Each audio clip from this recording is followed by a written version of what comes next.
Sejam muito bem-vindos ao podcast. Muito obrigado, Edu. Obrigado, Edu. Nossa, tá até simpático. Viu já. como eu sou simpático? Tá vendo? Olha só. Aqui é o podcast traz amor e união às pessoas.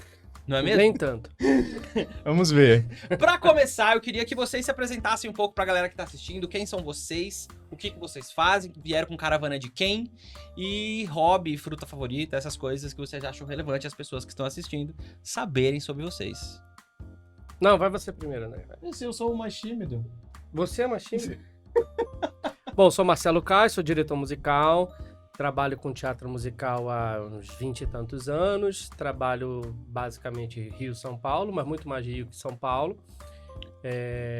Trabalho basicamente em parceria com a dupla de Miller e Botelho, onde eu fiz não sei quantos Milhões musicais. de musicais. Mas também fiz outras coisas com outros diretores, com outras produtoras. Mas estou aí no mercado, eu também rejo algumas peças, tem umas que eu só dirijo, tem umas que eu toco, tem umas que eu toco e rejo. Então estou sempre envolvido com a parte musical do teatro musical. Maravilhoso. E você, André Gress, quem é você? Então, sou um diretor que é conhecido por criatividade, né? Hum. Então, eu transito não só no musical, mas na parte de espetáculos de grande porte, de shows nacionais, né? E no desenho de experiências, né? Mas o musical é a minha grande paixão, é onde eu aprendi muito do que eu sei, onde eu bebo muito e onde eu tô começando a mostrar um pouco mais desse caminho também por aqui, por São Paulo, né? Estamos Maravilha. agora mais em São Paulo. Maravilha. Você é de Fortaleza, não é isso? Sou de Fortaleza. Maravilhoso. E vocês, e a gente quer também dizer por que vocês dois estão juntos aqui. A gente sabe que é uma parceria que vocês começaram, que vocês já atualmente são amigos, vocês trabalham com muita sintonia. E pra começar, antes de qualquer coisa, a gente queria saber como que surgiu essa amizade, essa parceria, qual foi o primeiro projeto que vocês trabalharam juntos, como que foi, quem que tomou a iniciativa, quem que pegou a mão de quem que foi ali, quem que deu o primeiro passo. Ninguém, então foi o Não, André André, como foi, André? Eu Fala que aí. segurei na mão dele e foi amor à primeira vez. Ah! Tchurururu, tchu-tchu. Ah! Como que foi? Então, eu tenho um projeto em parceria com o Alan Debreton, que é o Broadway Brasil, né? Que é um projeto que é um meu projeto coração, um projeto que eu tenho em parceria com a Broadway Dreams Foundation. Inclusive, esse ano a gente está abrindo agora a Broadway Dreams Foundation Brasil, né? Que essa vai ser uma organização sem fins lucrativos aqui no Brasil. E o que é a Broadway Dreams, né? A Broadway Dreams, ela é uma organização que ela viaja os Estados Unidos em turnê desenvolvendo jovens talentos, né? Então, quando era mais novo, eu fui pra lá e tive essa oportunidade com eles. Agora Trabalhei... tá muito velho, né? Então é isso. Eu também, né? A idade é só uma maneira de se colocar. Tipo, Velho não, vintage. Vintage, é. Eu tô vintage. A barba você tá vintage. muito vintage. Mas enfim, trabalhei com eles como assistente de alguns diretores de lá e desenvolvi uma parceria que já tem mais de 10 anos. E esse projeto a gente trouxe, eles entraram a partir da segunda edição. E aí, quando aconteceu que eu precisei de um diretor musical, né? Que o diretor que eu tava trabalhando não tava disponível. E uma grande amiga minha que eu estudei em Nova York, que é a Laís, que é a atriz, Laís Lence, tava namorando com o Marcelo. Aí liguei pra Laís, falei assim, Laís, me passa o contato do Castro, porque eu quero ver se eu consigo contratá-lo pro Broadway. Aí, A gente já tinha se visto antes. mas foi uma história Trocado olhares. bem estranha. Porque o André é metido, né? Não, quem é metido foi ele aqui, ó. Foi metido, a gente foi comer pizza, eu nem A olhei gente- pra tua cara, sei lá quem era Depois você. do espetáculo, Eu, hein? saiu com o elenco, aí ela até disse, vamos sair com a gente e tal. Aí a Laís falou assim, o André dirigiu a Avenida Kelly. O meu Avenida Kelly? Eu que falei o meu Avenida Meu aqui, Deus, porque... falou assim, Que Muito absurdo. absurdo, né? Você que é maluco. E aí, por conta do Broadway Dreams, que vocês começaram a trabalhar juntos. Então, aí o Broadway Brasil foi acontecer, eu liguei e falei, cara, tudo bom? Me apresentei, pá. Laís fez a ponte. E aí falei, cara, eu tô precisando de um diretor, a data é essa, você topa fazer isso? Acho que ele não entendeu muito onde ele tava se metendo. Não entendi mesmo, pelo amor de Deus. 3 noites sem dormir. Aí, Maravilhoso. mas foi muito legal, porque foi uma sintonia muito natural. Só assim. da parte dele. Olha que casal icônico. Quem vê, Uhum. nem acha, viu? Olha que Não vou dizer casal pra você. Icônico que a gente tem aqui. Olha só, e vocês por estarem nas direções dos espetáculos, vocês estão acostumados a julgar pessoas e tudo mais. Eu E- não julgo ninguém. Tudo bem, que vocês não estão acostumados Avaliam. a julgar pessoas, vocês avaliam pessoas. E como esse é um podcast diferentão, jovem, crocante e malemolente, a gente vai julgar crocante ou vocês também, malemolente? os dois. Ah, tá. Depende do ponto de vista, Entendi. depende da sua preferência. E a gente vai julgar os dotes artísticos de vocês no próximo quadro, chamado Miçanguinha Amiga.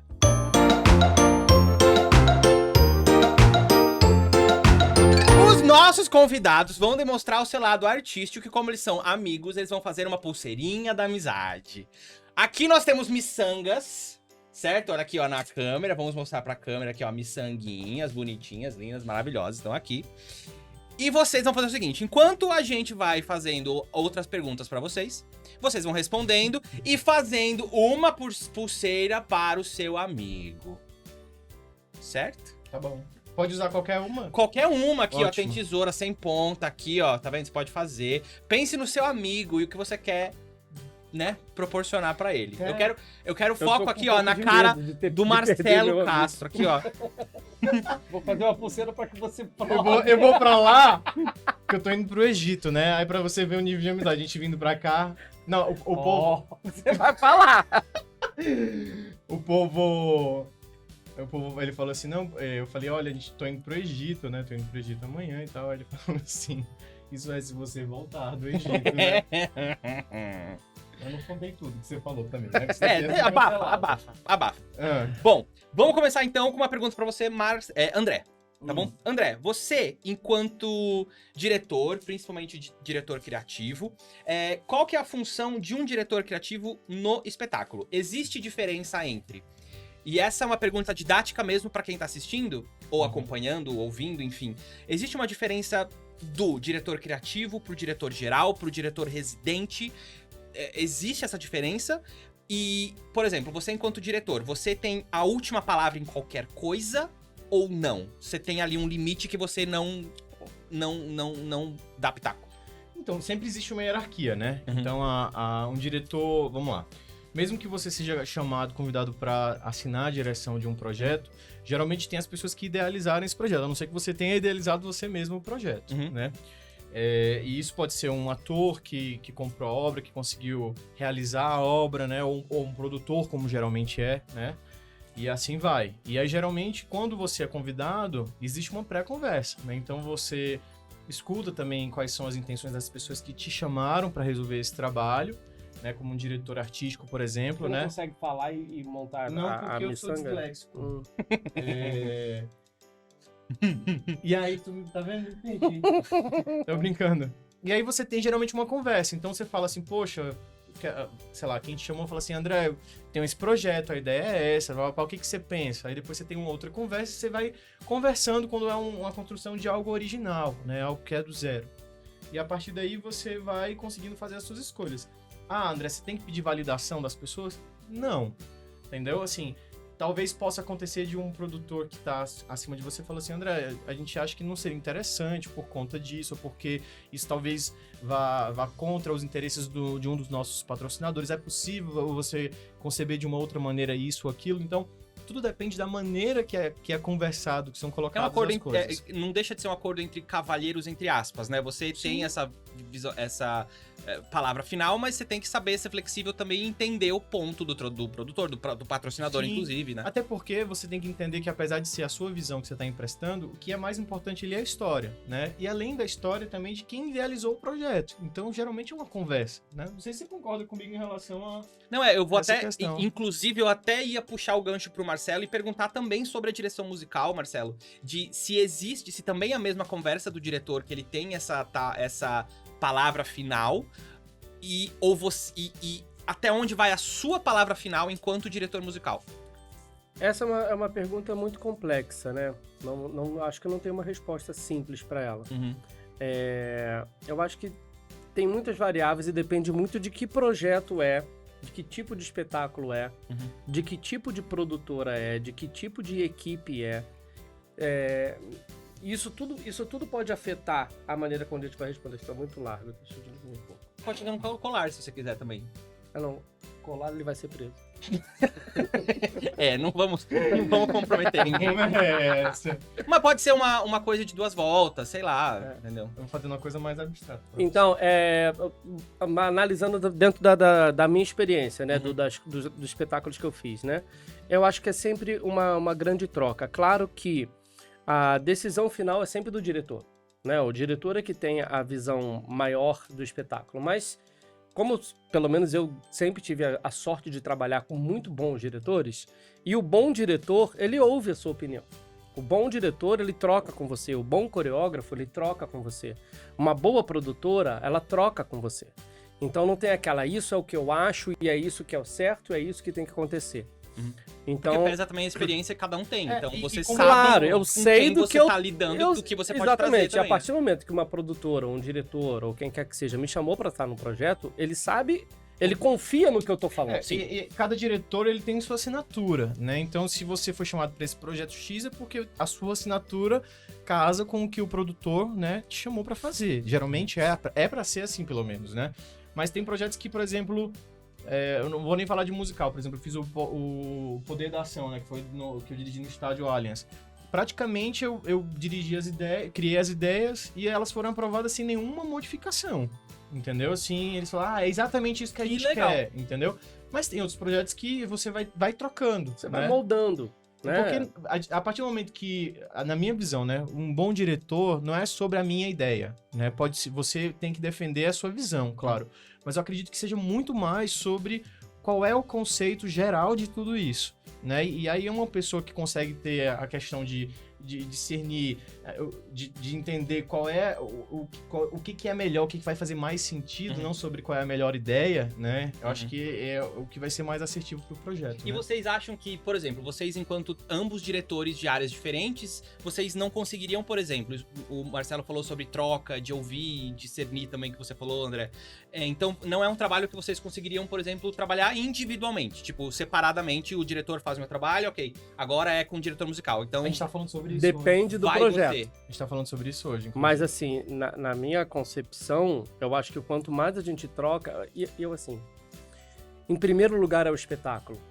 Em primeiro lugar não é a música, em primeiro lugar não é o texto, não é a luz, não é a coreografia, é o espetáculo. Todo. É o todo, é o que a história tem que trazer, é o que você quer que o público ouça. Então isso tem que estar, pelo menos na minha visão, muito claro que esse é o primeiro. Então, o que é melhor para o espetáculo? Né? Mas nada impede, por exemplo, muitos diretores que eu trabalhei não conhecem de música e não tem que conhecer. Né? O cara vai chegar pra mim, esse acorde está errado. Não, aqui eu preciso de uma vinheta. Então, muitas vezes o diretor vira pra você e fala, Castro, me chama de Castro, né? Eu preciso aqui de uma vinheta que crie um clima de tensão. Ou então manda os áudios que eu te mando, né? Ele ainda canta eu preciso que você pá, pum, tum, tum, tum, tum. Ah, tá, entendi. Beleza. Entende? Então, muitas vezes o diretor, por isso que eu falo que aí que tá a troca.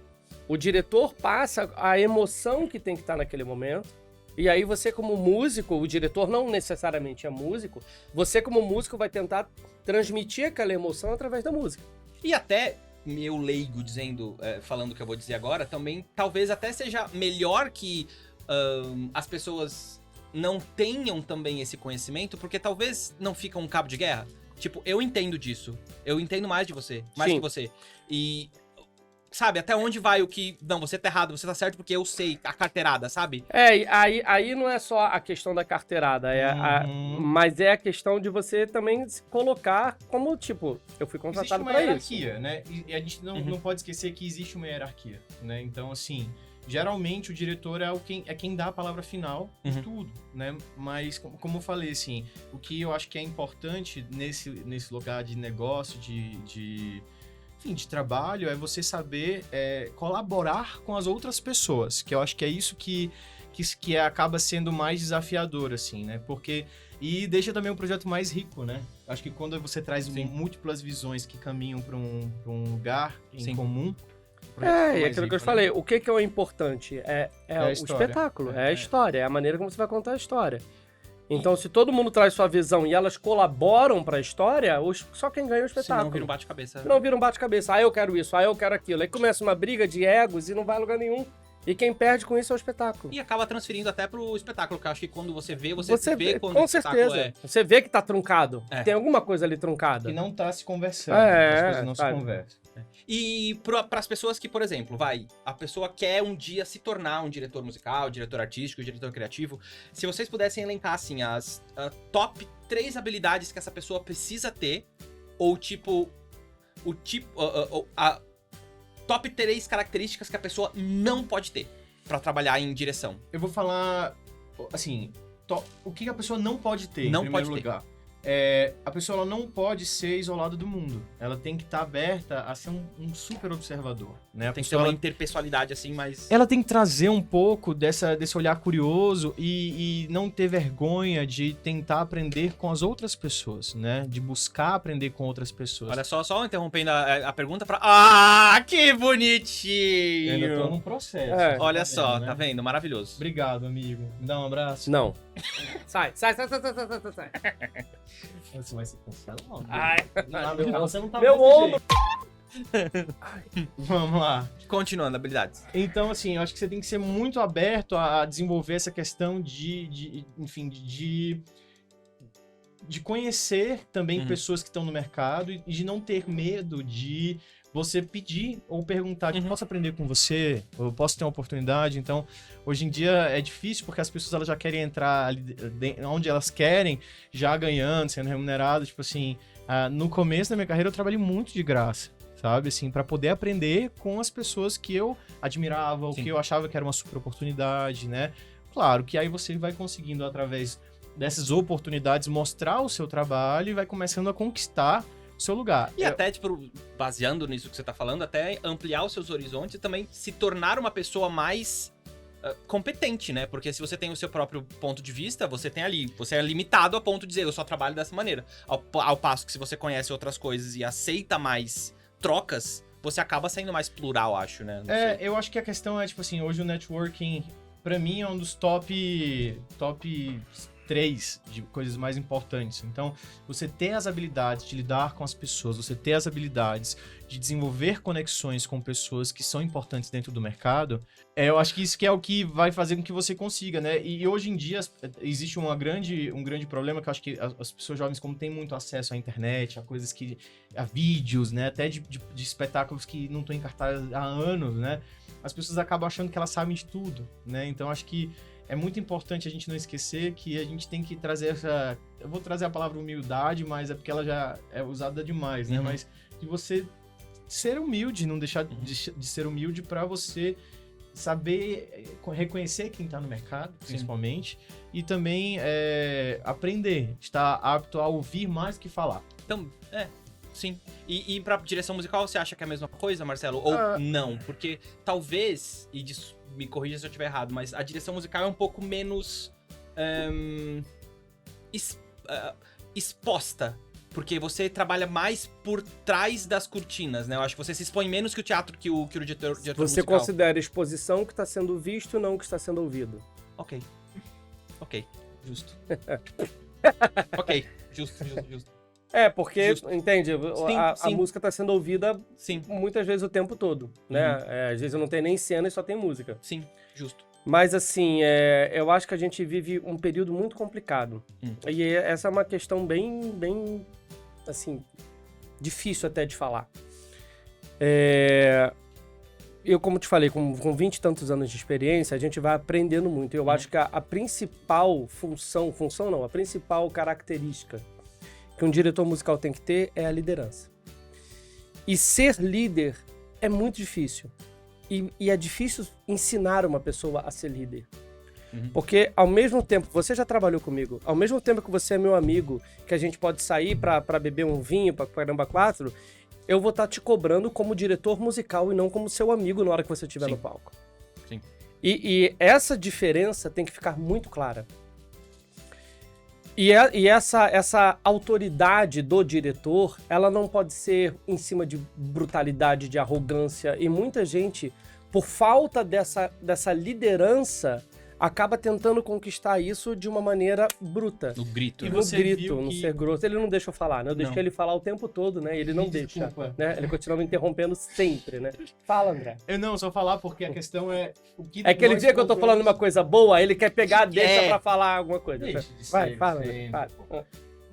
Não, ia falar da questão realmente que hoje as pessoas, né, tipo assim, o que a gente trouxe são qualidades de relações pessoais, né, tipo assim, praticamente é muito mais sobre como você se portar ali dentro, como ser um líder, né, e você saber lidar com a questão, com as pessoas, e sendo isso uma das... Enfim, meu Deus, me embananei. me interrompeu pra se Não, embananar. porque você me interrompeu. Ah, de a novo. culpa é minha. É, claro, culpa é a minha. culpa é sua. Não, corta isso aqui que eu vou falar. Ó, o que eu quero dizer é... Estamos lidando com pessoas. O que eu quero dizer é que nós estamos lidando com pessoas. E a questão das pessoas, né, as relações pessoais e os pilares de você ser um líder, realmente, elas passam pela questão de você saber lidar com questões pessoais. Você saber lidar com pessoas, você saber a hora de você se posicionar, você saber como você vai abordar o assunto X, como você traz essa notícia, entendeu? Tudo isso são fatores mais, acho que pesam mais do que a questão de capacitação mesmo, assim, de escola, de tudo, que também tem um grande peso, né? Porque eu acho que uma coisa que um gestor meu falava muito é que você consegue desenvolver a pessoa tecnicamente. Então a pessoa consegue fazer uma faculdade, ela consegue fazer uma pós, um curso, mas esse tato com as pessoas é difícil você ensinar, como você mesmo falou, a liderança, como você ensina? É difícil, eu tô falando. Então, voltando ao meu raciocínio...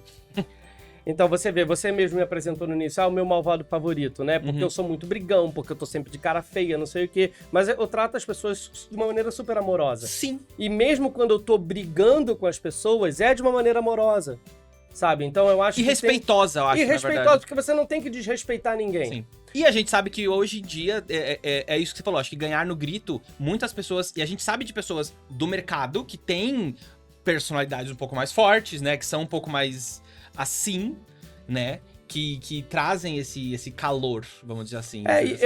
Assim, como a gente faz arte, como é que você faz arte dentro de uma coisa totalmente travada?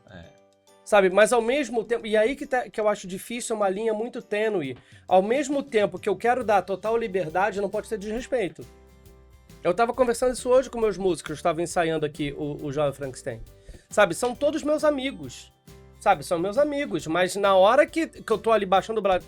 Eu sou o diretor musical, eu sou o maestro, vai fazer o que eu tô mandando. E não é porque eu tô mandando e eu sou o dono. Não. É porque a gente... Eu sei o que eu tô fazendo. Eu sei o que eu tô fazendo. E eles sabem que eu sei o que eu tô fazendo. Eu não preciso impor isso de uma maneira. Faça o que eu estou... Aí tá o meu relógio. Bota aqui que vai parecer melhor. Olha que bonitinho. E o que eu tava falando, que a gente tá num momento muito perigoso. Eu não posso me afastar do microfone, senão ainda aparece minha barriga. Que é... O mercado brasileiro ainda é um mercado de teatro musical muito novo. Sim. Né? Ainda é muito novo comparado com os grandes mercados mundiais, né? E eu vejo muitas vezes a produção fazendo coisas de... O que é melhor para a produção somente, às vezes não é o que é o melhor para o espetáculo. Né? Então, o Marcelo Castro é um cara que tem 20 anos de estrada e ele vai cobrar X. Tem um cara que está começando agora que vai cobrar 10 vezes menos. Pode ser que seja um cara bom, mas também...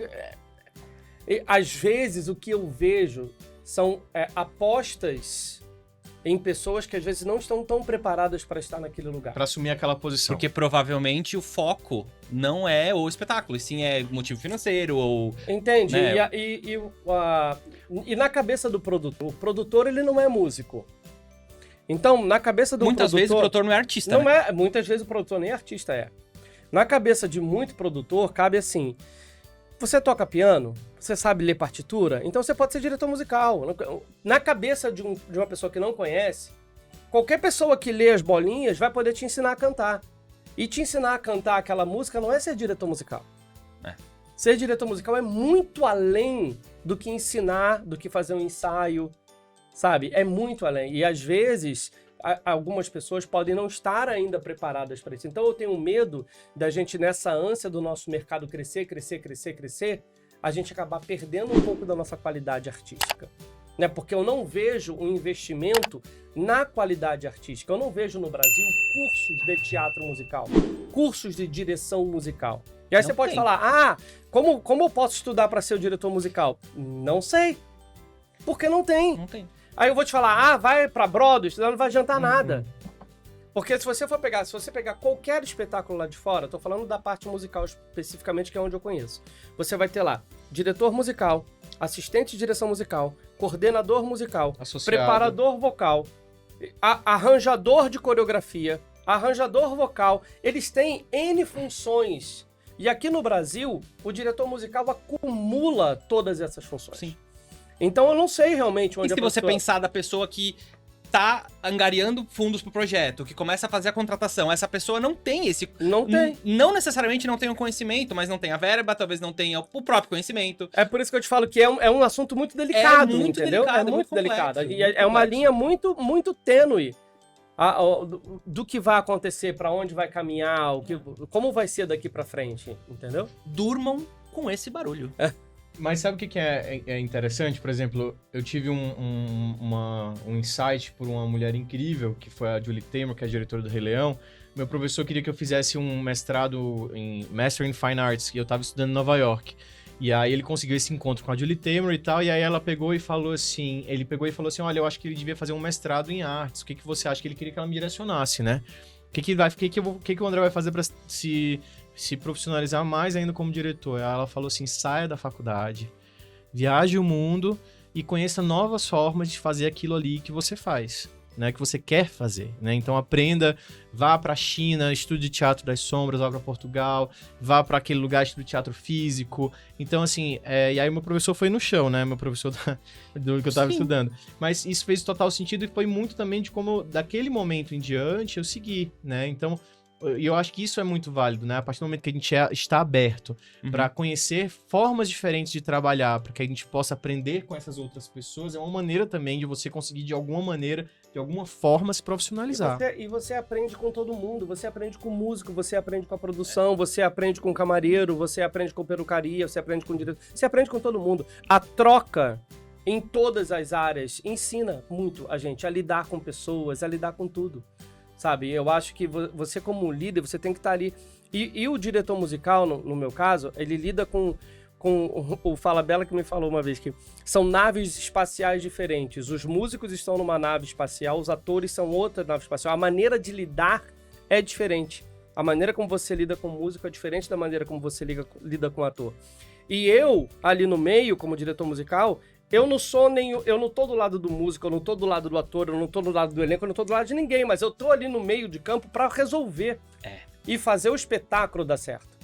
Então, tem horas que eu vou ter que dar uma bronca no músico porque ele tá fazendo uma coisa errada porque eu tô defendendo a produção. Vai ter uma hora que eu vou ter que brigar com a produção porque ela tá fazendo uma coisa errada e tá prejudicando o músico. Eu tenho que defender todas as áreas em prol do espetáculo. E um bom diretor, na minha, assim... Alguns anos atrás, eu assistindo alguns espetáculos, eu falei assim, poxa, o que define um bom diretor? Eu falei assim, cara, é exatamente isso que o Castro tá falando. É o cara que ele vai saber, como um maestro, né, reger toda a equipe. Porque, assim, aquela magia do teatro... Que metáfora linda, maravilhosa. Mas eu falo no sentido de, por exemplo... eu vou falar o que me encanta, tá? Não que é a verdade absoluta, mas me encanta no musical quando aquilo ali tá acontecendo. Então, o playoff, né, que é a saída alguma saída, né, alguma troca, uma música que vai suprir essa demanda, ela encerra com aquele plim da música final e o cenário fazendo assim, plim, encostando. Essa é a mágica. Essa é a mágica, porque não é só o cenário, é a luz que tá mudando com aquilo ali. Então, apesar de...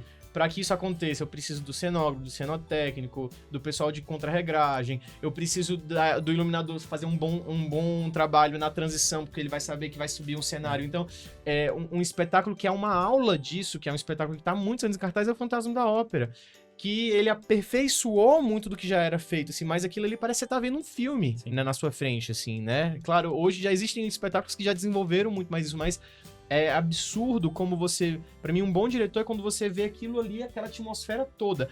A união de toda a equipe. Né? Por isso que um diretor, geralmente, é ele que diz o iluminador que ele quer trabalhar, o cenógrafo que ele quer trabalhar. São pessoas que já falam a mesma língua, já né? falam. E para aquele projeto em específico, eu preciso de algo mais gótico. Então fulano de tal que tem um trabalho mais gótico vai poder suprir melhor isso. Então, esse é o cara que vai conseguir trazer essa visão, entendeu? E juntar todas as peças do quebra-cabeça, que nem quando ele une a orquestra com os atores na italiana, que é a primeira vez que isso acontece. Então eu vou fazer uma outra pergunta provocação pra vocês. Antes disso, vou só retirar aqui, porque nosso quadro já se encerrou há muito tempo, porque a obra de arte que os dois fizeram está assim, ó...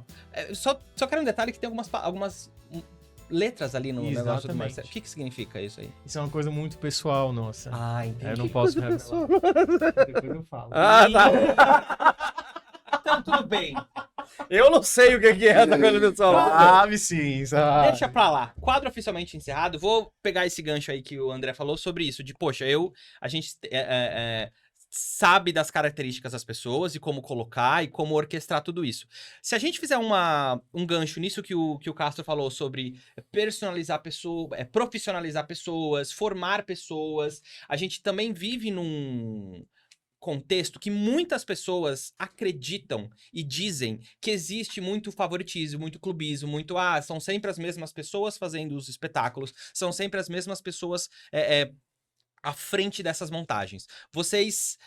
e o ponto que eu quero equilibrar é justamente esse. Existe também essa questão da confiança de que, tipo assim, eu sei que o André e o Marcelo vão fazer um bom trabalho e é por isso que eu tô contratando eles. Então, existe esse favoritismo justificado ou existe também espaço para essas pessoas que, porventura, se formarem, que, porventura, se especializarem e que querem entrar no mercado? Como que tá essa balança, assim, na visão de vocês? De novo, vou falar. Acho que cada caso é um Eu ia caso. falar a mesma coisa. Você está perguntando, deixa eu só entender direito a sua pergunta, sobre a contratação de uma produção de equipe criativa ou você está falando de entrada de elenco num espetáculo? Elenco. Não, de equipe criativa. Equipe De criativa. equipe foi isso que eu criativa. entendi. Equipe Ah, criativa. entendi. Equipe criativa. Entendi. Equipe criativa. Eu acho que é o seguinte, as produtoras costumam chamar as pessoas que elas estão acostumadas a trabalhar.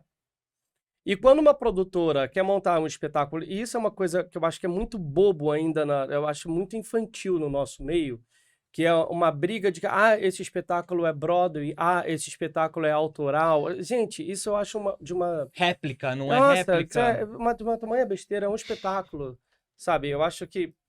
Eu já fiz espetáculos autorais, eu já fiz espetáculos Broadway, e assim, o trabalho de concepção, de criação é o mesmo. A diferença é que uma música já vem... São processos diferentes, mas eu acho uma besteira tão grande. Fechando esse parêntese, eu acho que a produtora, muitas vezes, ela quando compra o direito de um espetáculo, ou ela conversa com o autor de um espetáculo numa coisa autoral, ela já está pensando na equipe que vai fazer aquele espetáculo com ela. Então eu acho que... E aí vai da confiança da produtora, sim, do diretor. E aí, chamou o André está acostumado a trabalhar comigo em diversos espetáculos diferentes, a gente já fez e já funciona, já tem sinergia, a química já funciona. A não ser que ele vai fazer um espetáculo que seja muito distante do que eu vou trabalhar, e aí ele vai trabalhar com outra pessoa, faz parte. E aí talvez o caminho das pedras para a pessoa que quer trabalhar com direção, com assistência, com produção e tudo mais, seja também um pouco do que vocês disseram sobre o caminho das pedras ser um caminho de não chegar ali no topo e chegar, me formei diretor, quero dirigir um musical da Broadway. Eu acho que isso é a grande questão, porque quando você está disposto a subir escada, você se coloca, né? Assim, você se submete a algumas coisas. Não que você vá se deixar ser usado e tal, mas que você vai conseguir realmente trazer um pouco. E você vai aprender. Eu aprendo todo dia, cara. Sabe? E assim, eu tô há 20 e tantos anos fazendo isso, já tenho mais de 30 espetáculos nas minhas costas e eu aprendo todo dia. Uma pessoa que nunca fez um espetáculo, será que ela não tem nada para aprender? Complicado. Entende? Então eu acho que é ter um pouco de humildade também e, pô, vamos lá, deixa... E, assim como teve essa que tem essa postura, tem outras que estão loucas para estar ali fazendo, e aí vai aprendendo, e aí vai trocando, cara, eu não me incomodo em nada em ajudar. Para mim não tem essa, vou guardar o conhecimento para mim, não. Se você quer aprender, eu vou falar tudo que eu sei, eu vou falar para você fazer da melhor maneira possível. E aí já volta para aquilo lá, né? Quero ser diretor musical... Marcelo, posso ser seu assistente? Não tenho grana pra pagar. Eu falei assim, não, deixa eu acompanhar um ensaio 2.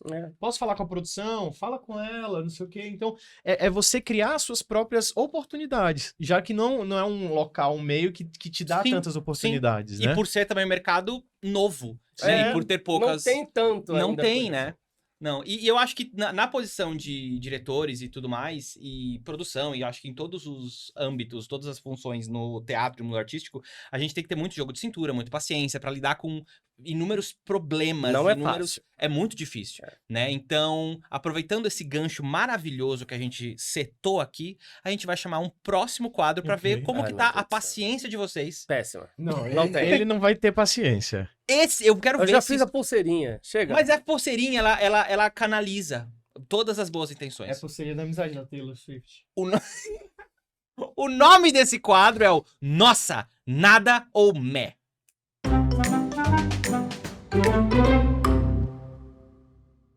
Nesse quadro, eu vou jogar algumas situações hipotéticas pra vocês. E vocês têm que julgar o nível que essas coisas irritam vocês usando essas palavras. Nossa, nada ou meh. Então, quando uma coisa irrita muito vocês falam nossa. Eu E vou aí, ficar com essa você o mostra a tempo plaquinha nossa pra nossa câmera maravilhosa ali. todo. Qual câmera? Vou Aqui, ficar ó. com essa o tempo todo. Isso. Nossa. Maravilhoso. Se aquele negócio não te irrita em absoluto, pra você não faz a menor diferença, você coloca nada. Nada. E se aquilo é mais ou menos, tipo, É não o fede meh. nem cheira, É. tá certo? Meh. Meh. Beleza? né? Meh. É um carneirinho. Então, vá, primeira situação pra vocês dois levantarem o nossa nada ou meh. Chegar atrasado nos ensaios. Nossa. A gente censura, pode falar. Aqui, ó. Mas o que é? Ó.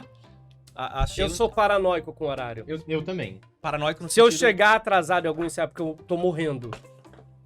Eu chego 1 hora antes, mas eu não chego 5 minutos atrasado. É imperdoável, Eu odeio atraso. Odeio atraso. Eu nunca começo um ensaio atrasado. Eu Já nunca trabalhou- vou terminar um ensaio depois do horário que a gente combinou acabar às 7. Eu vou parar a música no meio e vou falar, acabamos o ensaio. Porque a gente combinou de acabar às 7. As pessoas se programam pra isso. Mesma coisa pra começar. Mesma coisa pra começar.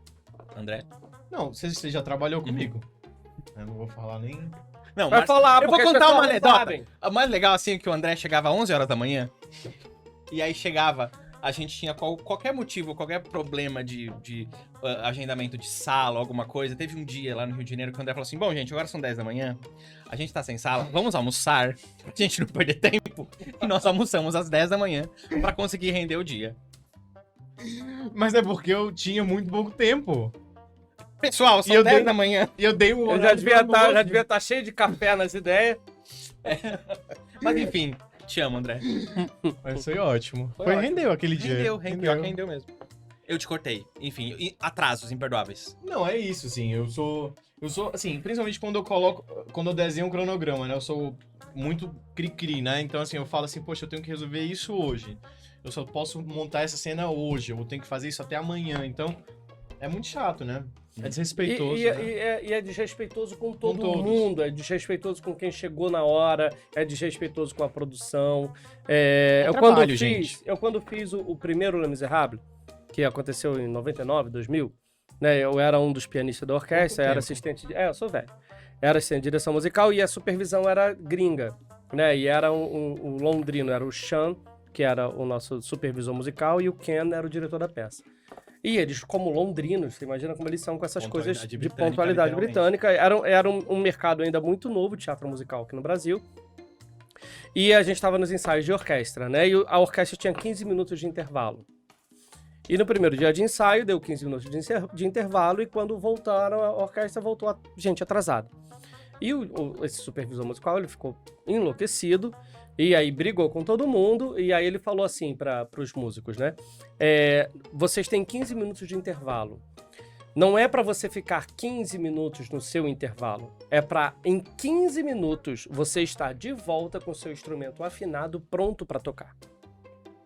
Então, isso aí foi uma escola, assim, muito grande para mim, que eu falo que lá a gente vai aprendendo, sabe? Então, ele era extremamente rigoroso com a coisa da pontualidade. E errado não tá. Ele comprou, depois desse primeiro dia, um cronômetro que ele andava no peito e ele cronometrava. Vocês têm 15 minutos de intervalo a partir de agora. E aí você marcava. pergunta, isso é ser grosseiro? Não. Não Ele é, tá, né? ele tá Ele tá cobrando cobrando de de forma Se profissional. você chegar no horário, não vai ser Você, problema.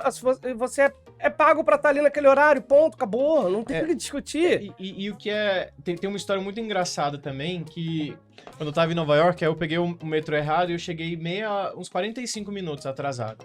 E aí eu pedi desculpa pra professora e tal, e aí ela falou assim, você sabe o que é estar na hora certa? Aí isso na frente da sala toda, né? Eu falei, não, um ator, ele tem que estar na hora certa, ele se programa pra chegar meia hora antes, porque se tiver meia hora de atraso, ele chega meia hora, ele tem esse tempo, né? Então, a gente acaba tentando se virar nos 30 pra chegar naquele tempinho cronometrado, Não, mas... mas assim, é claro que há situações que Sim, fogem ao nosso controle, sim, mas sim. isso não pode ser Não é a regra, né? É regra. Esse próprio diretor, quando ele deu essa confusão, ele contou a seguinte história. Ele, quando tocava em Londres, no próprio Les Misérables, ele fazia o mesmo teclado que eu, né, na peça. E Ele chegou, teve um acidente em Londres no metrô, pegou fogo no metrô. Meu Deus. E ele ficou no meio daquela fumaça, ele ficou todo preto de fumaça, a roupa toda cheirando a fumaça. E ele chegou atrasado no teatro. E o diretor, pra ele, virou... Por que você chegou atrasado? Ele chegou quase pegando fogo no teatro. Aí ele falou, desculpa, porque eu cheguei atrasado porque o metrô pegou fogo, não sei o que. O diretor virou pra ele e falou, saísse mais cedo de casa. Meu Deus. É isso. Vai a situações extremas, né? Mas eu acho que é importante essa coisa do... Quando eu comecei a fazer também, aí já como diretor musical, eu coloquei uma coisa na produção que era passagem de som de orquestra. Então, toda a orquestra, ela tinha que chegar 1 hora antes do espetáculo para passar o som, para testar os microfones, para ver se tá com algum problema no som. E a gente começou a fazer isso. E os músicos que não estavam muito acostumados com essa coisa de musical, eu também não, porque estava começando esse mercado, reclamaram muito. A gente vem aqui, passa o som por 10 minutos e fica 50 minutos esperando para começar a peça. Eu falei, sim, você está sendo pago para isso. Você está sendo pago para chegar 1 hora antes, passar o som e ficar esperando a peça começar. Acabou. É um profissional. Não sou teu amigo que tô chamando você para beber no bar. Você tá ganhando para isso. Acabou. Se não quiser, fica em casa também. Exatamente. Tá vai ter uma fila de gente querendo fazer. Exatamente. Sabe? Então, e o que eu fico muito louco com algumas pessoas, né? Com alguns atores, alguns artistas, fazem assim, dão a vida para entrar no musical. E eu já vi isso acontecer diversas vezes. Dão a vida para entrar no espetáculo. Aí depois que entra no espetáculo, começa a agir de determinada maneira e fala, eu não entendo. Você lutou tanto para estar aqui. Aí agora que você entra, você age dessa maneira, você chega atrasado, você faz a coisa de qualquer maneira. É isso que você quer assinar abaixo do seu nome, né? Você diz que não vou entrar em cena, eu tô cansado. Porra. É foda. Não dá pra entender. Atores que se dão a vida nas audições e que ficam relaxados na hora do negócio. E isso é muito mais comum do que você pensa. Tá aqui, ó. Nossa. Eu falei que eu não ia largar o nosso. Bom, ensaios muito cedo. Eu também tô olhando. Eu acordo Nada. cedíssimo. Hoje eu acordei 4h30. Mas porque você quis? Mas porque ele tem distúrbios. Eu tenho distúrbios. Tá bom. Não, eu tinha que pegar o voo cedo pra vir pra cá, pra São Paulo. Mas o voo era às 9. Não precisava acordar às 4h30. Aí você não dormiu. Tá certo. Não ter um cafezinho. Mas vocês são muito viciados, meu Deus. Intensos. Eu passo muito bem sem café. Eu não tomo café. Eu tô tentando parar. Tá vendo? A piada do século. Desafinar no coro. Cara, eu não vou dizer que é uma coisa que eu gosto, porque eu não sou maluco. Eu acho que Né? Mas não é questão de gostar ou não gostar. Acontece. Agora, eu não admito o erro, a desafinação ou qualquer coisa, não. Por um descuido da pessoa, por um descuido no sentido de Desleixo de desleixo. atenção ou desleixo. Errar, todo mundo erra. O músico erra, o ator erra, o seno técnico erra, todo mundo erra. Faz parte. O erro, eu acho que a gente aprende com o erro no espetáculo. E às vezes uma desafinação alguma coisa tá causando aquela desafinação. Porque aquela pessoa foi testada, teoricamente, aquela pessoa não era para desafinar. Então alguma coisa tá acontecendo ali. Agora, a criatura desafinou porque tava prestando atenção em outra coisa e entrou de qualquer maneira. Aí eu não admito. Então o nosso Omé depende do que... Depende da situação, entendeu? Não é uma coisa que eu gosto, mas é uma coisa que faz parte. Então, E volta pra questão de postura de trabalho, né? Então é muito essa questão de você ali, apesar de ser prazeroso, de ser o que você ama fazer, é seu trabalho. Aquilo ali é uma função séria que você tá executando, que você tá exercendo, né? E parece que a gente tá sendo... Sei lá, eles estão falando isso porque é um mundo ideal. Não, cara, isso acontece muito mais do que a gente possa imaginar. vocês são as pessoas pra falar e isso, né? acontece com novato, acontece com gente da antiga. Eu acabei de fazer uma peça agora que abriram o microfone da pessoa que já tá no coro e a pessoa tava comendo lanche. Um SMR ao vivo. Sabe, eu tô abrindo o microfone da pessoa e ela tava fazendo xixi. Na hora que tinha que estar no coro cantando. É detalhe, né? Isso também isso Sabe, então é desleixo. Aí desleixo. Isso me irrita profundamente. Desleixo me irrita profundamente. Fica Ou abre o microfone e tá conversando. Você sabe que nessa hora o coro vai cantar, a gente já falou que você não pode conversar. Fica a dica, se você nunca mais trabalhou com André Gressman e Marcelo Castro, será que você não comeu amendoim na hora da gravação? Você viu, eu não comia. Ator que não decora o texto. Ou demora pra decorar. Acho que assim, existem processos, né? Cada pessoa tem seu processo, mas... E aí volta para aquela pergunta que você falou assim, por que você... dificilmente o mercado abre para pessoas novas entrarem no mercado, né? Porque você não conhece a maneira que essa pessoa trabalha, né? Então, cada vez mais você tá tendo menos tempo para você montar um espetáculo. E aí você, às vezes, dá a oportunidade e você... Enfim, a pessoa tem um processo dela, né? Vou chamar o Edu porque eu já sei que o Edu não tem problema de decorar o texto, é um bom ator, né? Então... E aí vai. Afinal de contas, é o espetáculo que vale mais. Não, do que... puxando a brasa pra minha sardinha, né? Falando da parte musical. Não que o texto não esteja dentro do espetáculo musical, tá? Mas quando eu faço audição, por exemplo, fiz agora audição pro Noviça. Eu faço 2 tipos de audição. Então, eu mandei a música, audição pro coro. Mandei a música para as pessoas aprenderem, aberta em vozes, e aí na audição eu ouço as pessoas para ver a qualidade dela conseguir abrir voz, segurar a voz, que eu acho uma coisa super importante que as pessoas não dão valor. As pessoas não têm noção do quanto isso reprova pessoas em audição. Mas a pessoa só quer fazer aula de canto e cantar como solista. Até porque você passa por audição de coro antes de você fazer a audição de solista, geralmente, né? Mesmo que pra você chegar num protagonista, provavelmente antes vai fazer o coro. Vamos. E aí eu tenho uma segunda fase que as pessoas chegam e falam, agora a gente vai aprender essa música, que ninguém conhece. Então é a velocidade com que a pessoa tem de aprender e decorar aquilo ali. Pro teatro musical, a gente tem muito pouco tempo. Sabe, eu levanto a peça em uma semana, eu tenho que estar com tudo levantado. Hoje eu tive ensaio de orquestra do Frankenstein aqui em São Paulo. Eu fiz 4 horas de ensaio, eu li todo o primeiro ato e eu li já uma parte do segundo ato, com os músicos. Então, se eu tenho um músico, às vezes, eu sou músico e eu não consegui entrar. Como é que é a sua leitura à primeira vista?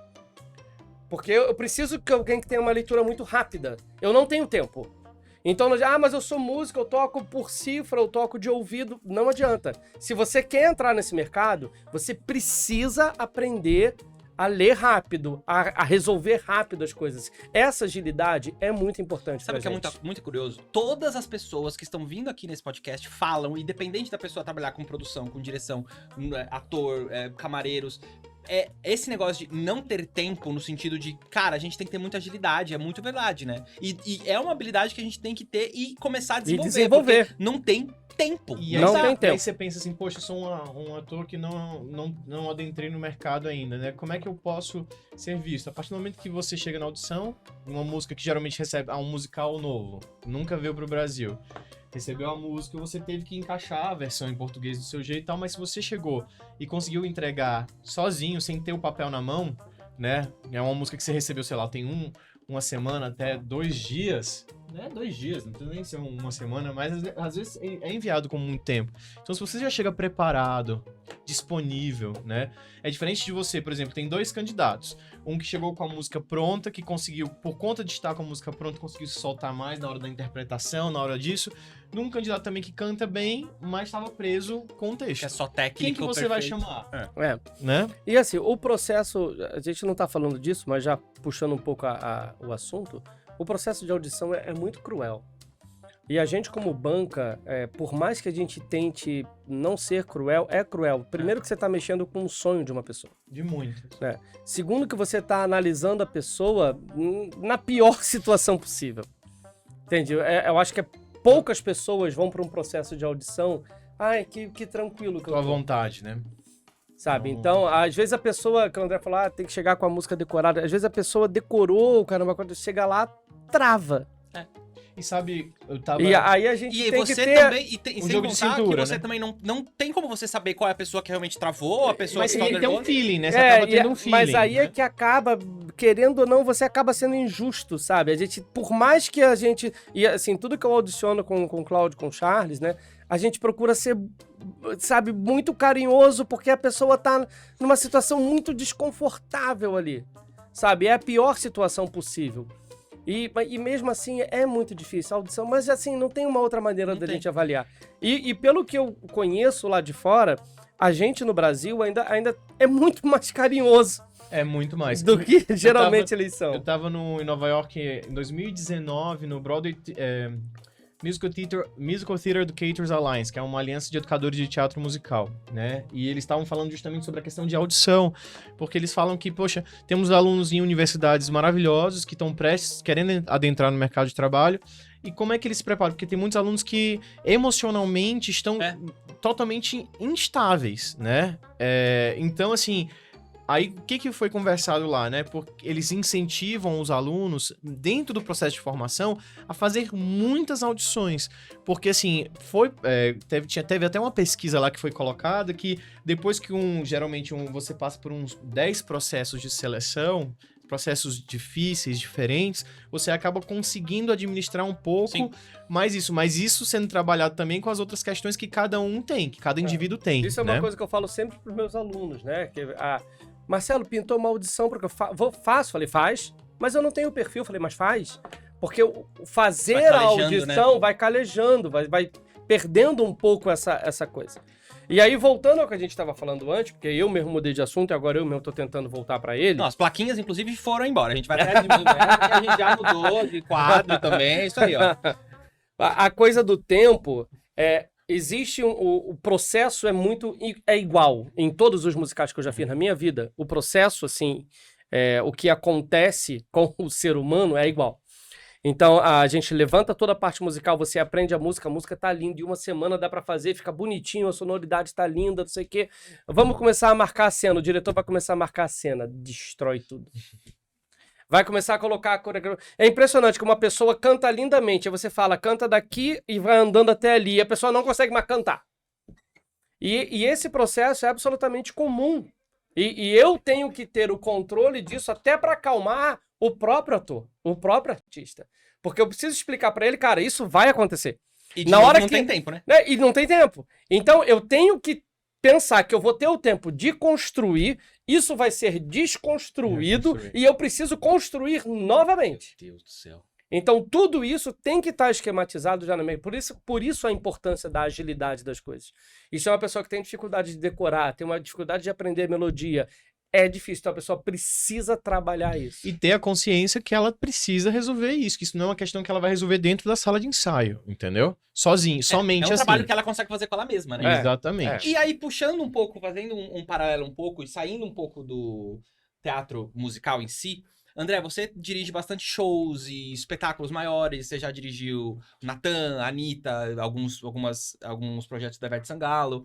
O que muda em tudo isso que a gente tá falando sobre teatro musical e espetáculo musical? O show é só um show? Você chega lá e tipo, o diretor musical do show, ter, não ter, tudo bem, porque a pessoa vai lá e se apresenta, o público está lá pra ver o artista, ou não necessariamente? Qual que é a diferença de tudo isso, assim, você enquanto diretor? Então, assim, a música, pra mim, ela tá muito forte em tudo que eu faço. Tanto que eu me apaixonei também por fazer shows por conta dessa questão de criar algo em cima da música, né? Da música poder envolver e contar essa história, né?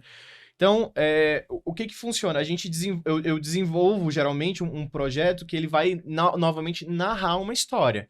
Então, aquele show ali, ele vai acontecer porque a gente tá... Por que esse show vai acontecer? Porque a gente vai fazer o lançamento desse novo momento desse artista.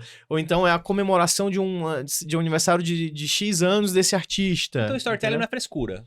Não, até porque se você entender que storytelling é o porquê que você tá fazendo aquilo ali, vai perder o sentido se você não tiver aquilo ali acontecendo, né? E eu acho que essa é a questão. Criar narrativas é muito importante, né? Então, eu fiz a abertura do Aviões Fantasy, né? Então, eram 4 shows. Eu não criei a abertura do show da Ivete, ainda não. Mas tinha Ivete, Jorge Mateus, Natan, Zé Vaqueiro. Então, o que a gente fez? A gente criou entradas que pré-narravam a história de uma festa temática, que naquele momento contava a história de criaturas folclóricas que estavam presas dentro de caixas e tudo mais. Então, como é que geralmente funciona? Existe um tema, geralmente, ou um tema do DVD, 10 anos de carreira do Marcelo Castro. É um DVD que... Fica a dica ali, hein? 10 anos. 10 anos.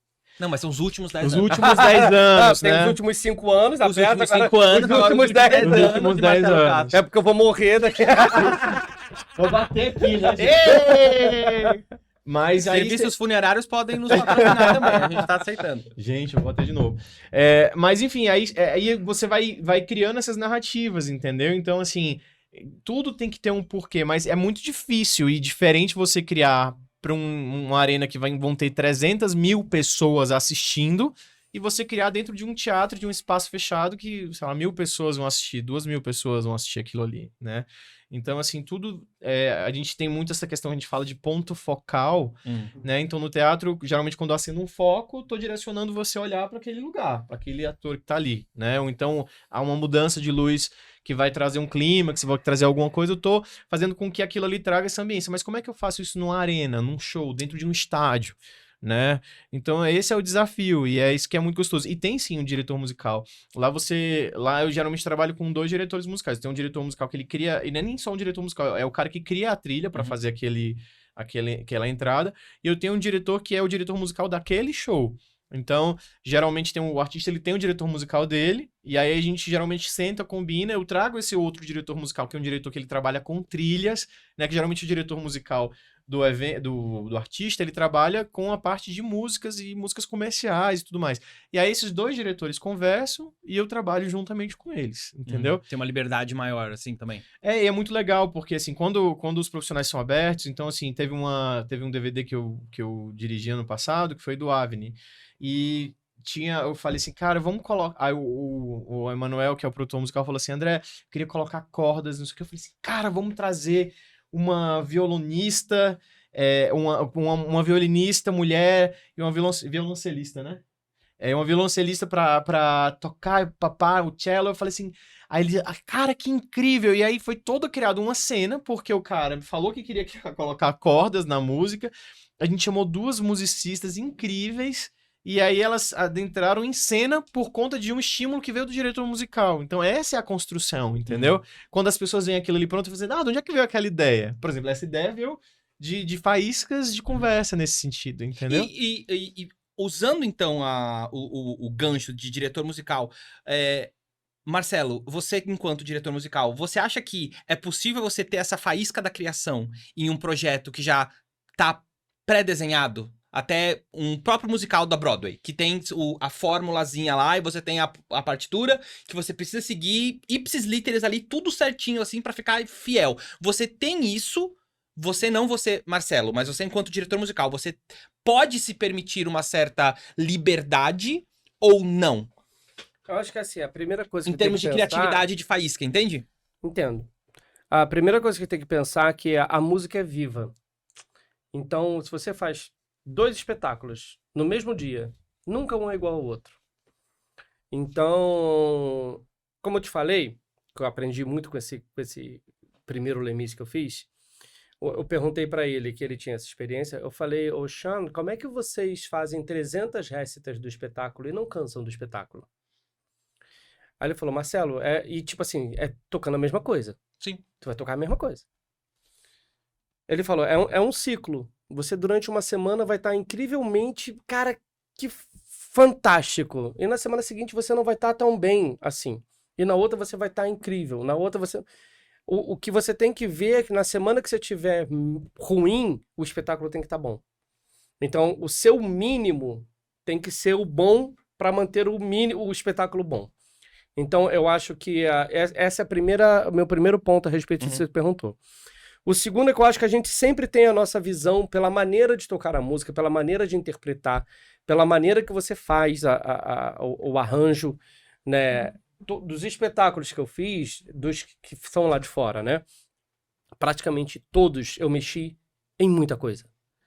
Então, as pessoas acham, você vem um musical da Broadway e é só você fazer o que está na partitura que já está tudo lá. Isso. Então, vou dar um exemplo, por exemplo, do Frankenstein, que a gente fez agora. Que vai estrear aqui em São Paulo na semana que vem. Na semana que vem, não, porque... Bom, enfim. Primeiro, essa peça foi montada na Broadway. Né? A primeira montagem dela foi feita na Broadway com 15 músicos, uma peça imensa, e não foi um grande sucesso. Né? E aí eles resolveram fazer no West End, e aí eles cortaram a peça. Eles mesmos fazem isso. Então, eles cortaram várias coisas da peça. e já reduziu o tamanho da peça. Ele reduziu a orquestração, o diretor musical, de 15 músicos para 9 músicos. Então a montagem de Londres já é uma peça muito mais cortada com 9 músicos. Então já houve uma mudança. E aí a gente comprou esse de Londres, essa montagem de Londres. Quando chegou o texto, o Cláudio, que faz as versões e faz o texto, ele cortou várias coisas do texto que ele acha que não funcionava aqui, para você ver como a gente já tem essa liberdade de criação. Uhum. E várias coisas foram cortadas do texto, né? Só que o texto que chegou na minha mão era esse texto já cortado pelo Sim. Cláudio do formato que era a primeira ideia de ser a montagem. Só que essa peça é uma peça em que a música, basicamente, ela tá debaixo de todo o texto. Chama-se underscore, né? Então, é quase uma trilha de cinema. A música fica embaixo o tempo todo. Então, por exemplo, o primeiro ato da peça tem 11 músicas. A gente não para de tocar, a gente orquestra, até a música 9. Da abertura da peça até a música 9, a gente não para de tocar. Na música 9, a gente para 5 minutos e volta a tocar, até acabar o ato. Agora pensa no seguinte, essa música que veio pronta da Broadway estava encaixada de um texto que foi todo cortado. Sim. E aí? E aí? E aí, que eu fiz? Eu peguei aquela música que veio, eu peguei o texto que estava, falei, como é que eu posso... Nossa, que desespero agora que eu tô vendo. Meu Deus. E aí eu refiz pegando a orquestração que veio de lá, pegando tudo que veio de lá, como é que eu vou encaixar isso dentro do que vai ser a nossa peça? Entende? Então é um musical que a gente comprou de lá e ele foi todo mexido, todo modificado. E o que as pessoas às vezes não entendem, por exemplo, teve um caso quando eu montei o Avenida Q, que foi com o Miguel Briamonte, né? O seu Avenida aqui? É o meu Avenida aqui. O meu. E aí que foi com o Briamonte, e teve um insight que ele teve que foi muito legal, assim, e que quando o autor veio de fora assistir, ele ficou emocionado por esse insight, que foi essa faísca que o cara teve. Que até a última música que é For Now, né? Que é Tudo Há de Passar. E aí tinha uma parte que eles faziam um vocalize. Tarararara, e aí tem toda a parte instrumental embaixo, né? E aí ele decidiu, na hora que a gente tava no teatro, ele falou assim, André, e se a gente tirasse isso e deixasse só a capela? Olha. Porque... E aí, quando ele fez isso, que isso é uma escolha do diretor musical, quando foi pro palco, a gente falou assim, gente, fica muito mais emotivo isso, né? E aí, ele continuou cantando a mesma música, continuou trazendo isso, só que ele limou os instrumentos para ficar só voz, né? Então, isso é um pouco... E tudo, diferentemente de quando você compra uma franquia. Isso, aí que você tem que montar igual. Quando você compra uma franquia, é para ser igual ao que ela fora. Aí é outra história, é você outra não história. tem dedo de mexer em nada, né? Mas pelo menos os espetáculos que eu fiz, eu mexo em orquestração. Então, por exemplo, Noviça Rebelde vai acontecer agora. A orquestração original é aquela orquestração de 60 e alguma coisa com 30 e tantos músicos. Onde nem na Broadway, nem em lugar nenhum, você monta uma peça com 30 músicos. Então eu vou reduzir essa orquestração inteira. Eu acabei de fazer com Kiss Me Kate, que estava aqui em São Paulo. Que a orquestração original também eram 30 músicos e a gente fez aqui com 12 músicos. E aí, vou aproveitar e fazer uma pergunta mais técnica. Você, enquanto diretor musical, você precisa necessariamente conhecer muitos instrumentos? Porque, por exemplo, eu, de novo, leigo perguntando. Vou adaptar isso aqui, ó. Você imagina, tipo, aqui vai ter um cello, aqui vai ter um trompete, aqui vai ter um negócio aqui, ó. Vou colocar aqui, assim, um violão, um triângulo. Tá, primeira pergunta. Você está falando de uma criação do zero ou você está falando de uma redução de orquestra que já existe? Essa pergunta veio e eu não sei responder ela. Tá, porque se é uma criação do zero, se você está criando, a coisa vai sair de dentro de você e você precisa, de todas as maneiras, você conhecer o instrumento. Porque, por exemplo, se eu escrever uma linha, por exemplo, para um violino, numa região, eu tenho eu quero botar um solo de violino, eu coloco o solo numa região onde o violino não soa tanto. Você tem que pensar em harmonização eu de tenho que pensar instrumento. até em volume. Não só na harmonização. Porque se ele está numa região que ele não tem tanto som, os outros instrumentos podem afundar o solo que eu imaginei. Sim. Então, isso é um pequeno exemplo. Né? Então, tudo você tem que conhecer. Não é que eu tenha que tocar o instrumento. Não, mas você tem que saber entender a sonoridade. Como é que ele funciona, aonde ele soa bem, aonde ele não soa. Pensando na redução da orquestra. Então, e aí vem uma outra questão muito sensível. Porque eu posso contratar qualquer pianista para reduzir uma orquestra. Que ele coloca tipo, um teclado faz som de violino, por exemplo. Entendeu? Aí, eu vou te contar uma situação que já aconteceu comigo. Não fui eu que fiz uma redução, não vou falar a peça, vou falar o nome de ninguém. Eu recebi uma redução de uma orquestra para poder fazer um musical. Alguém fez a redução e eu era só o diretor musical. Porque o diretor musical não tem necessariamente que fazer a redução da orquestra. São funções diferentes. Então eu posso contratar uma pessoa para fazer redução, eu posso contratar uma pessoa para fazer o arranjo vocal e eu ser o diretor musical. E o outro ser o maestro. São funções diferentes, né? Que a gente pode englobar numa pessoa só ou não. Então eu recebi essa redução de orquestra. Muito bem. E aí eu comecei os ensaios de orquestra, né? Aí daqui a pouco eu tô ouvindo um som de trompete, vindo um solo de trompete feito no teclado. Você já ouviu o som do trompete feito por um teclado? Não. Nem Aquele queira. som de seresta, assim, Nem né? queira. Não, é muito pior. Parece um pato. Porque, tipo, sei lá, eu na minha cabeça, como é sopro, tem que ter uma continuidade. E a tecla não É, tem a mas ela continuidade mantém do sopro. até. Não, e eu vou te falar não assim, sei. tem alguns instrumentos que o teclado até consegue enganar, Disfarçar. mas tem uns, sabe, metais, nossa, o som de sax no teclado, não, por melhor que seja o sample, não é pela qualidade do teclado, é um som muito difícil de você fazer ele sampleado. Aí pensa, eu tava ensaiando a orquestra, eu tô ouvindo o som de trompete no teclado e o meu trompetista tá parado. Mas que coisa maluca, né? É porque tem trompete 1, trompete 2. Aí o que a pessoa da redução de orquestra fez? O que é mais fácil?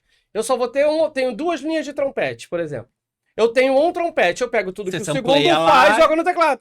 Maravilhoso. E o que uma pessoa que pense bem na redução tem que fazer? Cara, isso aqui é um solo, eu não posso botar para um teclado. Porque eu vou te falar uma coisa. Pro leigo, né? Porque o som do teclado no solo de trompete até para um leigo vai incomodar, porque é uma coisa muito ruim. Mas para um leigo, se eu pego assim, um trompete tocando e boto um teclado com o som de trompete tocando junto com ele, disfarça muito o som do teclado. Ele Porque engana, mas ele não sola. Exatamente. Agora, você deixar o teclado sozinho fazendo... evidência. E eu já fui assistir muita coisa que eu falo, eita. Eu não sei se é preguiça ou falta de tempo ou falta de capacidade da pessoa que está escrevendo a redução. Falando de falta de capacidade, André, você não é músico. Não. E você, aqui a gente tava brincando que você manda de vez em quando no seu processo criativo pro Marcelo ou pra qualquer outro diretor musical os seus rompantes criativos de que eu quero isso aqui assim, pá, pum, tchá, pum, pum, pum, pum. Como que funciona esse processo criativo na sua cabeça, você não sendo músico, e como que você tem que traduzir isso que ele falou, e, tipo, essa sinergia, Tá aí assim, a ó. sinergia que tá falando, por isso que é importante trabalhar com quem Sim. você conheça. É porque, assim, geralmente, por exemplo, a gente já fez espetáculos que foram criados do zero, né? Apesar de utilizar até músicas que já conhecidas, né? Mas, às vezes, eu preciso de uma trilha, por exemplo, no espetáculo que eu fiz até com o Pietro, né? Que foi o espetáculo de Natal, tinha a entrada do vilão, né? Então, tinha que criar essa trilha, né? E aí eu falava, Castro, eu preciso de uma trilha que comece mais assim, e aí depois ela faz, e depois ela começa uns tambores, uns tímpanos, e nananã. E aí, às vezes, ele pedia pra eu gravar o áudio, porque ele escutava... Dreamcast, o evento que a gente fez aqui em São Paulo, o André queria eu era o pianista, eu o diretor musical. Eu preciso de uma abertura de piano para cada dia, improvisada. Eu falei, tá. Mas assim, ela começa assim mais leve, aí ela vem e depois ela volta e vai... Detalhe que eu estava atrás da câmera, não estava segurando a câmera. E nessa hora, era a câmera rodando em cima do teclado e ele tocando e fazendo assim, ó. E eu tocando. E ele me cutucando. E eu tocando. E ele assim, me cutucando. Para, chega. Acabou. Era isso, mas deu super certo. Foi lindo. Entende? Então, essa sinergia que você falou da gente conhecer, eu falo muito pro Charles, né? Também eu conheço ele pelo olhar. A gente se olha e a gente sabe o que tá acontecendo. A gente sabe o que o outro quer. A gente sabe se aquilo funcionou. Então, se ele ia falar alguma ou não. besteira, entendeu? Você já Não, corta. isso sempre, né?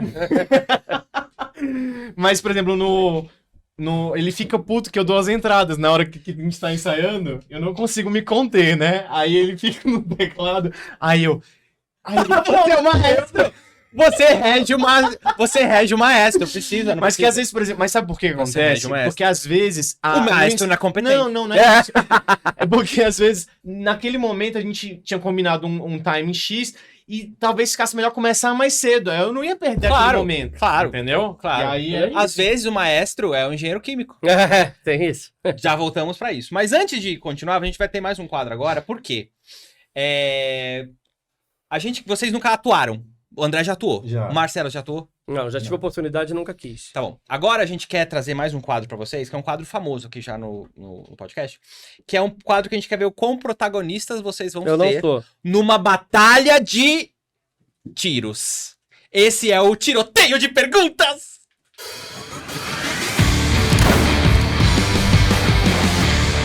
Então vamos lá. Nesse jogo, os nossos convidados vão se encarar frente a frente numa batalha de perguntas. Então é básico. O Marcelo vai ter uma lista de perguntas pra fazer pro André. E o André vai fazer tem uma lista de perguntas pra fazer pro Marcelo. Um começa fazendo uma pergunta. Se a outra pessoa acertou, beleza, maravilhoso, sem problemas. Se a outra pessoa errou, ela vai ser punida, como levando tiros de espuma. Certo? É isso. A gente vai alternar, um faz uma pergunta de cada vez. Tá bom. Ok? Atenção, eu troquei de lugar porque os nossos convidados têm que ficar um de frente pro outro e atirando neles. A gente já tirou todas as coisas da mesa. Eles têm ali uma fichinha de perguntas. E assim, ó. Quem começa? O André vai começar, ele vai fazer a primeira pergunta pro Marcelo. E o Marcelo vai Vamos responder. responder atrás do microfone. Fica à vontade. E aí a gente vai fazer a Gente, eu conta. sou péssimo em pergunta. Não tem problema. Assim, é esse o objetivo. Você tem que ser péssimo nas perguntas. Ok? Ó, vamos tirar isso aqui daqui, assim, ó. Né, Ok. Depois quebra e a produção tem que arcar. Ok? Então revezem as perguntas, 1, 2, 3 e bons tiros aí pra vocês. Marcelo Castro. Pergunta número 1. Qual filme musical fez a limpa no Oscar, levando 10 estatuetas, valendo? Les Misérables. West Side Story. Fez um musical e não sabe. Eu não fiz West Side. Aí você não fez. É verdade. Marcelo, também. Vai ter que falar. Qual musical tem a maior bilheteria da Broadway? É o Rei Leão. Certo. Próximo. Roxy Hart é uma personagem de qual musical? Chicago. Acertou. Ah, mas tava entregue. Próximo. Chega perto do microfone. Sally Bowles é personagem de qual musical? Cabaré. Acertou. Próxima é: qual foi o primeiro musical escrito por Steven Schwartz?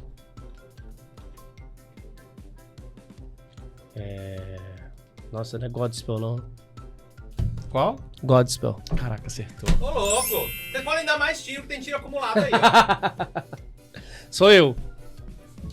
Qual o primeiro musical de Andrew Lloyd Webber a ir pra Broadway? Fantasma da Ópera? Foi não? Jesus quis expressar. Ai, caceta. Qual foi o primeiro musical da Broadway no Brasil? Isso é fácil. Mas... Isso aí é musical da Broadway, franquia ou musical da Broadway? O musical da Broadway no Brasil. Isso aí, porque lá dos anos 60 já tinha. Então. Hair. Já era, perdeu a chance. Meu bicho tá bichado. Arma e volta, burro. Tá vendo? Tá travado. Só corre leve. Olha o desespero dele. É porque eu vou poder atirar muitos aí. Ei, sacanagem, vou quebrar esse negócio aqui. Calma! Aqui tá preso. Nossa senhora! Calma aí que teve um... Vai levar outro tiro. Calma que não tem as perguntas pessoais. Mas qual é? Qual foi o primeiro musical? Enquanto isso... My Fair Lady. É porque lá tem nos anos... Já tinha musical da Broadway há muito tempo. Tem outra aqui, a pistola reserva, que é assim, ó. Arrumou? É. Ah, Essa aí é muito forte. Essa aí é muito forte. Então tem que fazer assim, ó. Puxa aqui no preço. Não, você vai ensinar não. Ela vai ser forte. Vai tirar não, com a tá outra. travado, vai. Tira. Puxa. Eu acho que ele disse que já tá... A gente não sabe mexer com armas. Essa aqui, ó, pronto. Mais um pra compensar.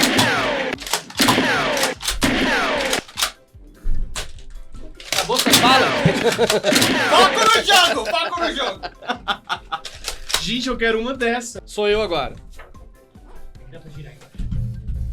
Qual o primeiro musical da Broadway que Antônio Fagundes participou? Que Antônio Fagundes?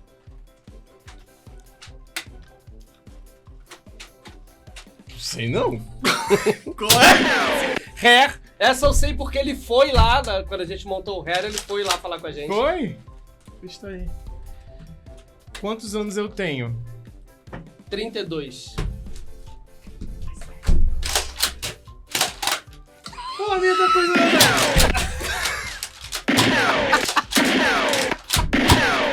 Chega!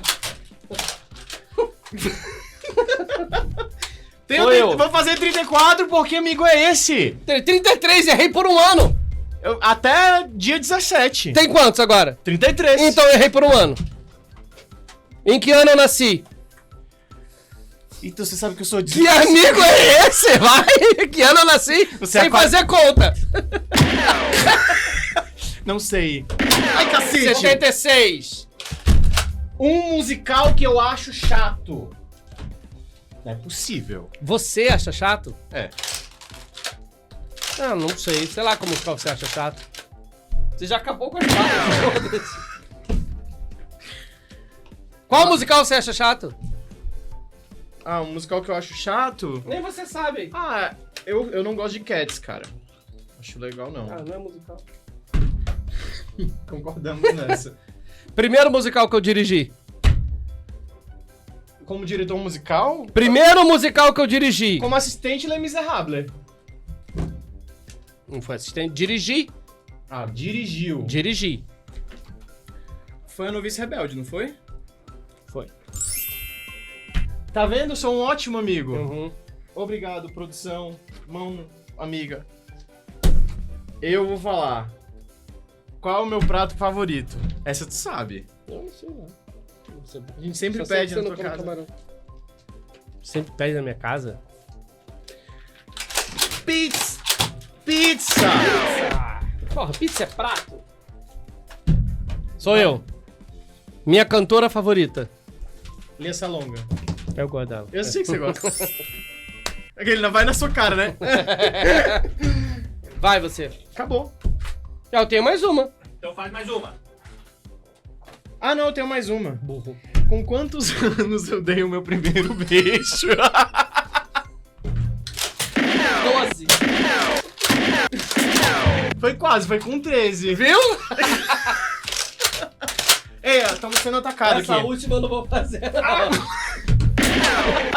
Quantas namoradas eu tive? Eita, rapaz! 47? Tem 47. Muito E eu obrigado! ganhei! Voltando à sanidade. A nossa produção marcou os pontos e, na verdade, houve um grande empate, porque é mentira, a gente não marcou os pontos, a gente estava entretido na violência de vocês. Então, cadê o presente misterioso que vocês vão dividir como amigos que vocês são? É comigo, eu já ia perguntar. Pietro, Não tem Onde presente. foi o Pedro? a produção A escondeu produção o presente. Ah, tá Ah, gente, aqui. agora eu quero um presente. É coisa Pidão, boa. ó, eu, hein? Coisa boa. É café? Ah, são chocolates! adorei, obrigado. Carne... Sai daqui, só porque você tá visitando que não é que isso é seu. Você não tá visitando? Você mora aqui? Eu moro aqui. Olha, vamos comer juntos aqui. Ó, vocês Ei, podem sai abrir pra pra lá. vir comer, não tem problema, tá bom? Ó, próximo. A gente tá falando muito de posição de liderança e de direção e tudo mais. E vocês, na posição que vocês estão agora, existe ainda algum lugar de insegurança? De tipo, cara, recebi um projeto novo, sei lá, eu tenho que desenvolver mais isso, eu tô inseguro com isso aqui. Cara, sempre que aparece alguma coisa desse tipo, deixa vocês um pouco bambeados, ou vocês já chegaram num ponto que não, chegou, marcou, matei no peito, vai ser gol. Mas eu acho que não é sobre insegurança, sabe, Edu? Eu acho que todo artista, ele quer surpreender, né? Ele quer deixar a marca dele, ele quer ser visto pela maneira como ele vê o mundo, como ele vê aquilo ali. Obrigado, A senhor. gente abre, a produção abre. E aí eu acho que é importante essa questão da gente sempre entender, né? Pelo menos é algo que eu sempre me pergunto, né? Por que eu tô fazendo isso, né? Então, parece super do clichê, mas sempre dá aquele frio na barriga, né? E aí, a partir do momento que você começa a ter os insights que você acredita que aquilo ali vai ser suficiente para entregar o que você precisa, você vai conseguindo ter mais chão e vai conseguindo unir essas outras ferramentas, né? Eu acho que não é nem só uma questão de insegurança, mas é talvez uma expectativa pelo que vai vir, né? Quando a gente vai fazer o processo de audição, o que vai aparecer nessa audição? Será que nós vamos conseguir o elenco que a gente estava imaginando conseguir? Então isso cria uma expectativa. Santa ansiedade, né? Então, por exemplo, falando de boca cheia, né? Tem problema. Que feio. Tô cagando. Olha um peixe. Hoje eu tive ensaio de orquestra aqui, entendeu? São músicos que a grande maioria são os meus amigos, mas é uma peça que eu já fiz no Rio, então a sonoridade já tá na minha cabeça. Como é que será que vai soar? Como é que vai ser a leitura do meu gestual? Então, não é uma insegurança, mas é uma certa ansiedade. E aí, na hora que você começa a fazer, você fala, flui. E você vê, assim, as coisas se encaixando, né? Porque eu acho que o maior medo de um diretor, independente dele ser um diretor geral, artístico ou musical, é das coisas não se encaixarem, das coisas não fazerem sentido. Mesmo né? porque a gente tá falando de não ter tempo, de ficar assim, né? Então a ansiedade já tá lá na... E assim, a gente como diretor, e aí eu também como maestro, você tem que saber Eu quero sim. resolver problemas. Uhum. Não imagine que não vai ter. Por mais preparado que você seja, vai ter. E o seu know-how é o que vai fazer você saber resolver aquele pepino. Sabe? Um exemplo. Quando eu fiz o Mágico de Oz, né? A cena do Ciclone, todos acho que conhecem a história do Mágico de Oz, era um vídeo que passava, e pensa que isso foi, eu não sei mais as datas, mas tem muito tempo. Tinha teatro na época. Tinha teatro na época e era tipo um DVD. Nossa! Que passava o vídeo do Ciclone. Então, o Ciclone era um vídeo que era projetado numa tela. Esse vídeo durava, sei lá, de 5 a 7 minutos. E embaixo desse vídeo tinha a música o tempo todo, que era a música do vídeo. Não era uma música gravada que soltava junto com o vídeo. Tinha o vídeo e a orquestra tocando em cima desse vídeo. Então, e durante 7 minutos sem parar. E durante esses 7 minutos, muitas coisas aconteciam no vídeo. E naquele momento tinha que estar acontecendo uma coisa musicalmente específica. Por exemplo, na hora que aparecia a bruxa voando na vassoura, tinha que estar tocando o tema da bruxa. Pará, pará, pará, pirá, pará, pará. Então isso dura, sei lá, 2, 3 compassos. Isso tinha que acontecer exatamente nos 5 segundos que a bruxa cruzava o vídeo. E o vídeo todo era sincado com a música. Beleza. Começamos a reger, começou o Ciclone. O vídeo travou. Ele travou, tipo, ficou...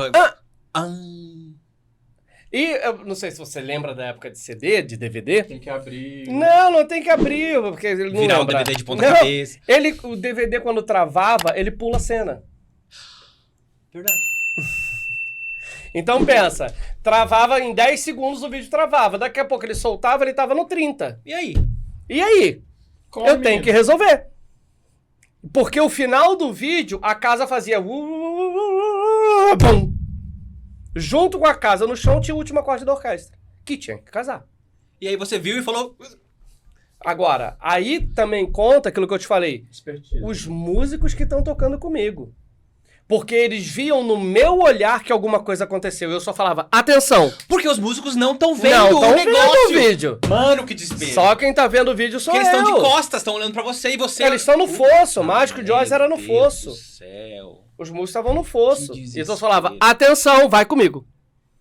E aí eu corria ou eu atrasava pra tentar sincar. Organizar. Então é uma coisa que você tem que resolver na hora, ninguém te treina. Um outro exemplo, Noviça Rebelde. A Vontade de 2008, aquela cena da Maria com as crianças na cama. O cenário descia, a vara descia com a cama fechada. Aí a vara tocava no chão, na hora que a vara tocava no chão, a cama descia. rolava toda a cena das crianças aqui em cima, terminava a cena, as crianças saíam de cena, a gente tocava um play-out, uma música para acabar, a cama subia e o cenário subia, a vara subia e a peça seguia. A cama era automatizada e a câmera quebrou. E eu tô tocando a música de saída de cena, que durava 10 segundos, e a cama parada. E você foi... E eu falei, volta, compasso 1, volta, pega o telefone, vou falar com o diretor de palco. Você ali assim, a oi, orquestra... ei... O que aconteceu? Eu falei, a cama travou. O que vai acontecer? Continuo com a música ou para o espetáculo? Eu tô regendo. Continua com a música. O diretor de palco tá entrando por trás do cenário para levantar a cama na mão. Continua com a música. O cara entrou por trás, a música não parou, a cortina não fechou, ele levantou a cama na mão, a cena subiu, eu cortei a orquestra e seguiu. Eu assisti um na Broadway quando eu tava assistindo Frozen, e aí o que aconteceu? Tem uma hora que ela solta um poder que sai um gelo do chão, sai vários, enfim, tipo umas esculturas de gelo, né? E aí, depois que ela sai, era pra tudo isso entrar, pra mudar o cenário. E o gelo ficou lá. Aí entrava o Sven, né? E aí eles ficaram, de repente a música continuou, depois parou. Como o gelo que era automatizado era no proscênio, o stage manager teve que entrar e empurrar o gelo pro gelo entrar. E aí a peça parou, de fato. Às vezes o problema é tão grave que aí para, né? Um outro caso agora, mês passado, no Frankenstein, no Rio. Tem uma cena que eu começo a música da Malu Rodrigues, a segunda música dela, no início do segundo ato. Que é... Eu tô numa introdução, eu paro num compasso que a gente chama de vamp, a gente fica rodando aquele mesmo compasso, a orquestra fica tocando e meu bracinho aqui levantado. E a orquestra tá tocando. Aí ela dá uma deixa de texto, que ela tá conversando com o Dr. Frankenstein, ela dá a deixa de texto, dá uma rodada pra cá, eu saio do vamp, pá, pirá, pá. Ela começa a cantar. Então, eu ouço ela falando, beleza. Tô regendo a orquestra, não tô ouvindo a Malu, não tô ouvindo o Cerrado. Simplesmente, o retorno da orquestra cortou a voz dos protagonistas. Meu Deus. Teve algum problema na mesa de coxia, eu regendo a orquestra, peguei o rádio, eu não estou ouvindo o elenco. A cena rolando, a cena não parou. E eu vi que estava acontecendo, que a voz estava sendo que eu estava ouvindo o PA, e eu estava no fundo do palco, que a orquestra no Frankenstein no fundo do palco. E aí, eu tinha que avisar a Malu, porque a Malu estava esperando, e a Malu é macaca velha, né? A gente trabalha junto há 30 anos. E aí eu tava lá, eu falei pra ela me sacaneia até hoje por causa disso, que ela falou, você ficou desesperado e fez assim, eu não estou te ouvindo. Então, regendo a orquestra, eu pela câmera, porque ela só me via na tela, ela pensou assim, nessa hora o Castro já teria feito a saída. Por que ele não fez? O que ela fez? Olhou pra televisão. Quando ela olhou pra televisão, eu falei, eu não estou te ouvindo. Nossa. Aí ela, tudo bem. Aí na hora que ela fez isso, ela fez o giro. Quando ela fez o giro, eu sei que ela já acabou o texto. Aí eu fiz o tará, pirá, pá, e seguiu e ninguém percebeu nada. Maravilhoso. São coisas que você tem que resolver na hora. Bom, falando então do Rio de Janeiro e de São Paulo, são duas cidades que são os focos, né? São ali os polos do teatro musical e que todas as peças vêm pra cá, todas as montagens vêm pra cá. André, você é diretor da The Bis, lá em Fortaleza, que é uma escola especializada de teatro musical. E o mais legal é delas realmente serem em Fortaleza e de formar muitas pessoas, muitos atores lá. O que você, enquanto diretor dessa escola, acha sobre essa polarização de São Paulo e Rio de Janeiro, dos projetos acontecerem aqui? Você acha que é isso que tem que acontecer? Ou você acha que devem haver políticas para levar essas produções para as outras capitais de São Paulo, as outras capitais do Brasil também? Então, é importante a gente ter espaço, né, em todo o Brasil. Existem escolas no Brasil inteiro. Existe escola em Manaus, em Brasília, no Sul. Uhum. Já visitei algumas. Então, é muito bacana a gente ver que esse amor pelo teatro musical não tá só aqui, Não tá né? só aqui, sim. Mas para pensar do ponto de vista de um patrocinador de lei de incentivo. Para ele, talvez seja muito mais interessante, dependendo da maneira que ele quer se posicionar, ser visto, tá numa cidade como São Paulo, que recebe muitos muitas pessoas do Brasil inteiro, né? Fortaleza hoje é a terceira cidade mais visitada do Brasil. Mas geralmente quando as pessoas elas vão para Fortaleza, elas estão buscando praia, elas estão buscando outros meios de se entreter.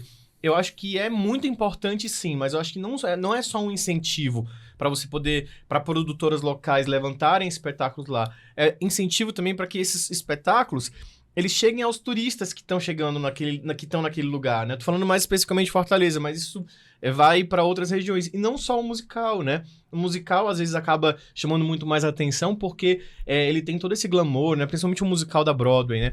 Mas eu acho que é importante existir esse fomento, né? E fazer com que o governo, ele não só crie possibilidades de incentivo, mas que ele também abra possibilidades de fazer com que isso chegue ao público.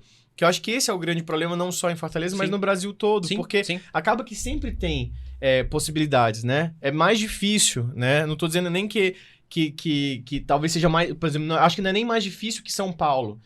Tem limitações e tem desafios diferentes.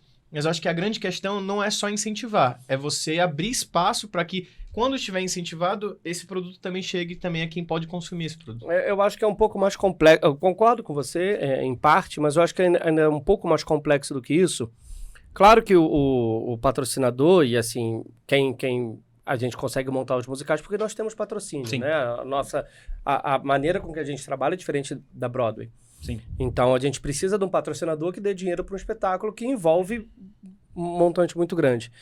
E eu concordo que a gente tem que tentar ir no maior número de cidades possível. Mas se você pensar na estrutura que a gente tem em Rio e São Paulo, em muitas cidades do Brasil a gente não consegue essa estrutura.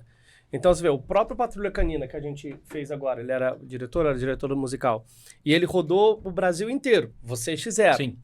Vocês veem que determinadas cidades é difícil uma estrutura para você botar um musical de grande porte.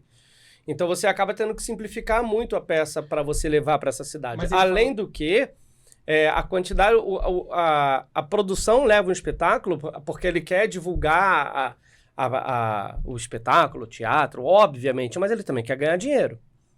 Né? Então pensa que você leva... Como é que é a questão de público nesses lugares? Será que você consegue manter uma temporada de 3 meses de um espetáculo numa cidade que não seja tão grande assim? Então, todos esses pontos de vista têm que ser analisados, né? Os teatros têm que ter uma estrutura, dependendo do espetáculo, uma estrutura de coxia, uma estrutura de vara, uma estrutura de fosso, que alguns têm, mas muitos não têm. Então, não é tão simples. Sim. Não é só, vamos pegar o dinheiro e vamos levar o Fantasma da Ópera pelo Brasil inteiro. Você vê, o próprio Teatro Renault, que é uma referência, né? Ele passa por reforma para receber os musicais. Claro, teve reforma para receber Matilda, entendeu? Então isso é bem... Não é simples assim, só dá dinheiro que a gente vai e leva, não é. E acho que não é nem só de levar, por exemplo, vou montar lá. Tudo bem que isso foi 2015, né? A gente hoje está em 2024. Isso, né? Isso. Mas assim, mão de obra qualificada. Hoje em dia a gente já tem até mais, mas a gente não tem stage managers formados lá. Pelo menos em Fortaleza eu não conheço, né? Então assim, existe mais uma galera... Aí acaba tendo que trazer... Mas aí eu acho muito legal você levar e formar pessoas. Mas é isso. Quando a gente fez o Avenida, em 2015, a grande questão foi... A gente teve que trazer um diretor musical de fora, né, para conseguir trazer essa expertise de direção da parte musical, e a gente teve que abrir casting para o Brasil todo. Então, assim, porque o grande problema que a gente tinha não era que não tinha pessoas que conseguiam cantar, mas a gente via que não tinha pessoas com condicionamento físico naquela época para atender ao espetáculo, entendeu? Então, é muito mais desafiador, não é impossível. Mas a gente estava montando um musical Broadway dentro de uma cidade que não é a parte de expertise, então também vai depender muito. Foram quantos espetáculos? Foram quantas apresentações? Sim. A gente ficou 2 meses em cartaz, né? A gente ficou uma temporada de 1 mês de primeiro, depois a gente teve uma outra temporada de outro mês. Mas mesmo assim foi muito desafiador. Pra você ter ideia, tinha um teatro que é o Via Sul lá, que é um teatro que tem fosso e tal. Ele nunca tinha tido uma temporada de um espetáculo. É complicado. Nesse sentido, de um musical de um espetáculo de grande porte ficar muito tempo. Não, e a coisa da expertise, por exemplo, quando o André me chamou para fazer o Brother Brasil lá em Fortaleza, né? Eu fui como diretor musical, e aí a gente montou uma banda lá que ia acompanhar o elenco que ia cantar as músicas, né? E aí o pessoal, por que você não toca na banda? Eu falei, não, porque eu quero que o menino toque, eu quero que ele aprenda. Porque eu sei que se eu for lá sentar e fazer, eu vou fazer, mas O objetivo aqui não é um curso, o objetivo aqui não é capacitar. Sim. Então eu quero que ele faça. Eu vou ficar aqui da coxia, eu tô ajudando, mas eu quero que ele faça. Então é legal essa coisa de a gente capacitar as quando pessoas, a gente foi né? em turnê no ano seguinte, que o Castro não pôde ir porque ele tava com a novice em cartaz, Nem me lembro. esse pianista que ele, enfim, incentivou, né, ele rodou com a gente para a cidade de Recife, foi para algumas cidades do Nordeste como correpetidor, né? Então, assim, E você lembra a dificuldade que ele teve no Sim. Brother Brasil que eu tava As pessoas lá, não têm né? noção de que ler à primeira vista é extremamente difícil acompanhar alguém que tá cantando aquela música, pra cantar aquela música também, né? Não é só você saber ler e tocar, é você ter um molejo, assim, de você acompanhar. Quando a pessoa travar, você ajudar a pessoa, no né? Brother Brasil, vem uma galera lá de fora. Vem Então- diretores da Broadway e tudo mais, E né? cantores, atores da Broadway. Então eu lembro que a música do Quentin, ele falava comigo, não tá vindo comigo, eu falei, calma que ele vai com você. E aí eu ficava do lado do menino do teclado, tipo assim, gesticulando, meio que regendo pra ele o que eu estaria tocando pra ajudar ele, pra acompanhar uma pessoa que era um cantor extremamente esperto e com uma expertise absurda. Entendi. Entende? Então tentando capacitar a pessoa pra fazer aquilo. Não, são muitas variáveis, né? A gente fala de teatro e de arte no Brasil e de fomento à cultura e de patrocínio. Não é simples. Não é simples, é uma engrenagem complicada. muito E complicada, são né? muitas especificidades, né? Então, cada região, cada cidade tem suas especificidades. E é muito né? fora, é muito fácil você ficar de fora apontando o dedo. É assim, é um grupinho, é não sei o quê. Mas é muito complexo. É muito complexo. A gente que tá dentro... E olha que eu não tô dentro de produção, eu tô dentro como diretor. Sim. Né? E eu consigo ver essa complexidade. Eu imagino na cabeça de um produtor, né?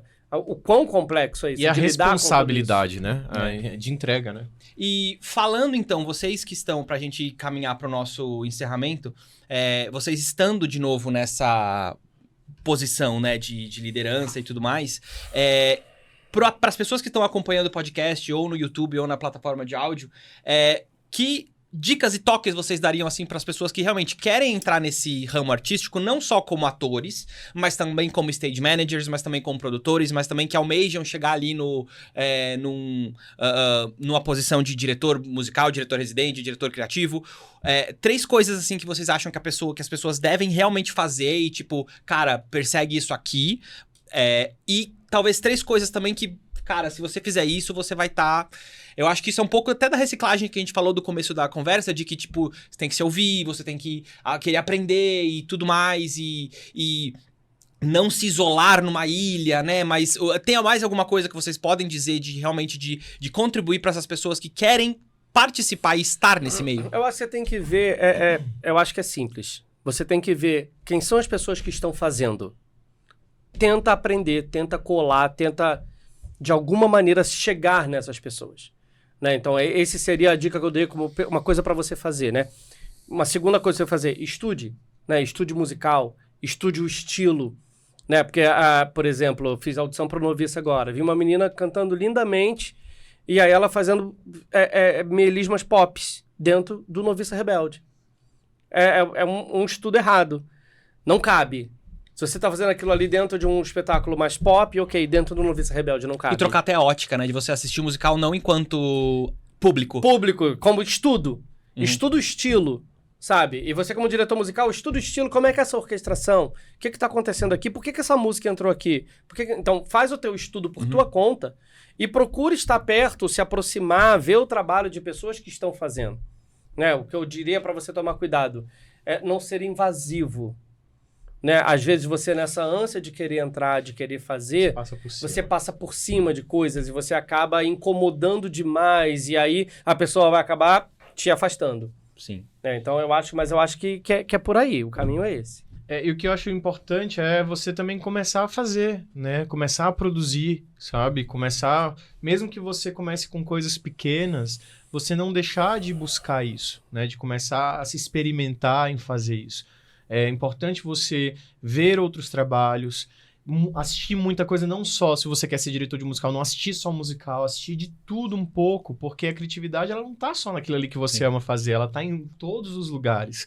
Se mostrar uma pessoa extremamente atenta, aberta, e uma pessoa que realmente tem a humildade de chegar talvez para outras pessoas e falar assim, poxa, me dá uma oportunidade, ou então, poxa, eu podia assistir um dia do seu ensaio, sabe? buscar tentar dialogar com pessoas que hoje para você são referência e que talvez você consiga aprender muito com elas. Se mostrar disposto e sabendo o seu limite. Você aprende né? com todo mundo, sabe? Então você tem que... E a gente vive num meio, e aí eu não sei dizer se isso é uma coisa boa ou ruim, mas que o contato é fundamental.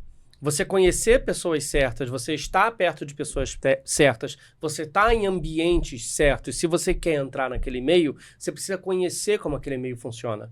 Então você tem que procurar acompanhar, procurar ser visto, né? Muitas vezes eu passei por algumas experiências agora, que você pode ter o pianista não ser tão incrível, mas é uma pessoa tão dedicada, que tem tanta sede de aprender, que você fala, pô, vamos lá, vai dar certo. Vou dar a mão pra você. Né? Sabe? Então, essa coisa, a vontade de querer fazer e realmente com uma humildade de, cara, eu quero aprender. Sabe? Eu acho que isso faz diferença. E você tem que saber onde tá, você tem que ter os contatos certos. E você também se vender. Eu até trouxe o meu portfólio. Depois eu posso mostrar o portfólio, mas eu acho que você tem que pensar em maneiras diferentes de você se vender, das pessoas conhecerem o seu trabalho. Que foi uma coisa muito que eu pensei, né? Tipo, desde sempre mesmo quando eu não tinha nada de tão relevante, né? Eu me vendia.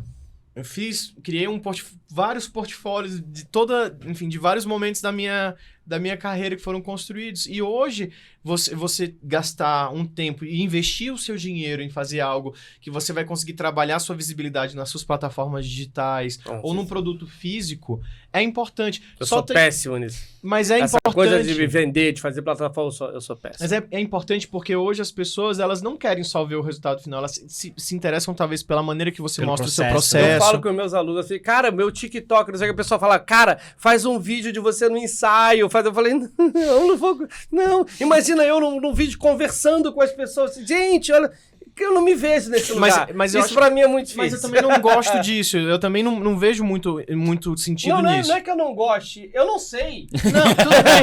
Mas eu vou reformular. Eu não vejo tanto sentido. Eu acho que a gente tem que ser muito assertivo. Por exemplo, você é um diretor. Você quer criar conteúdo de dancinha ou disso, aquilo.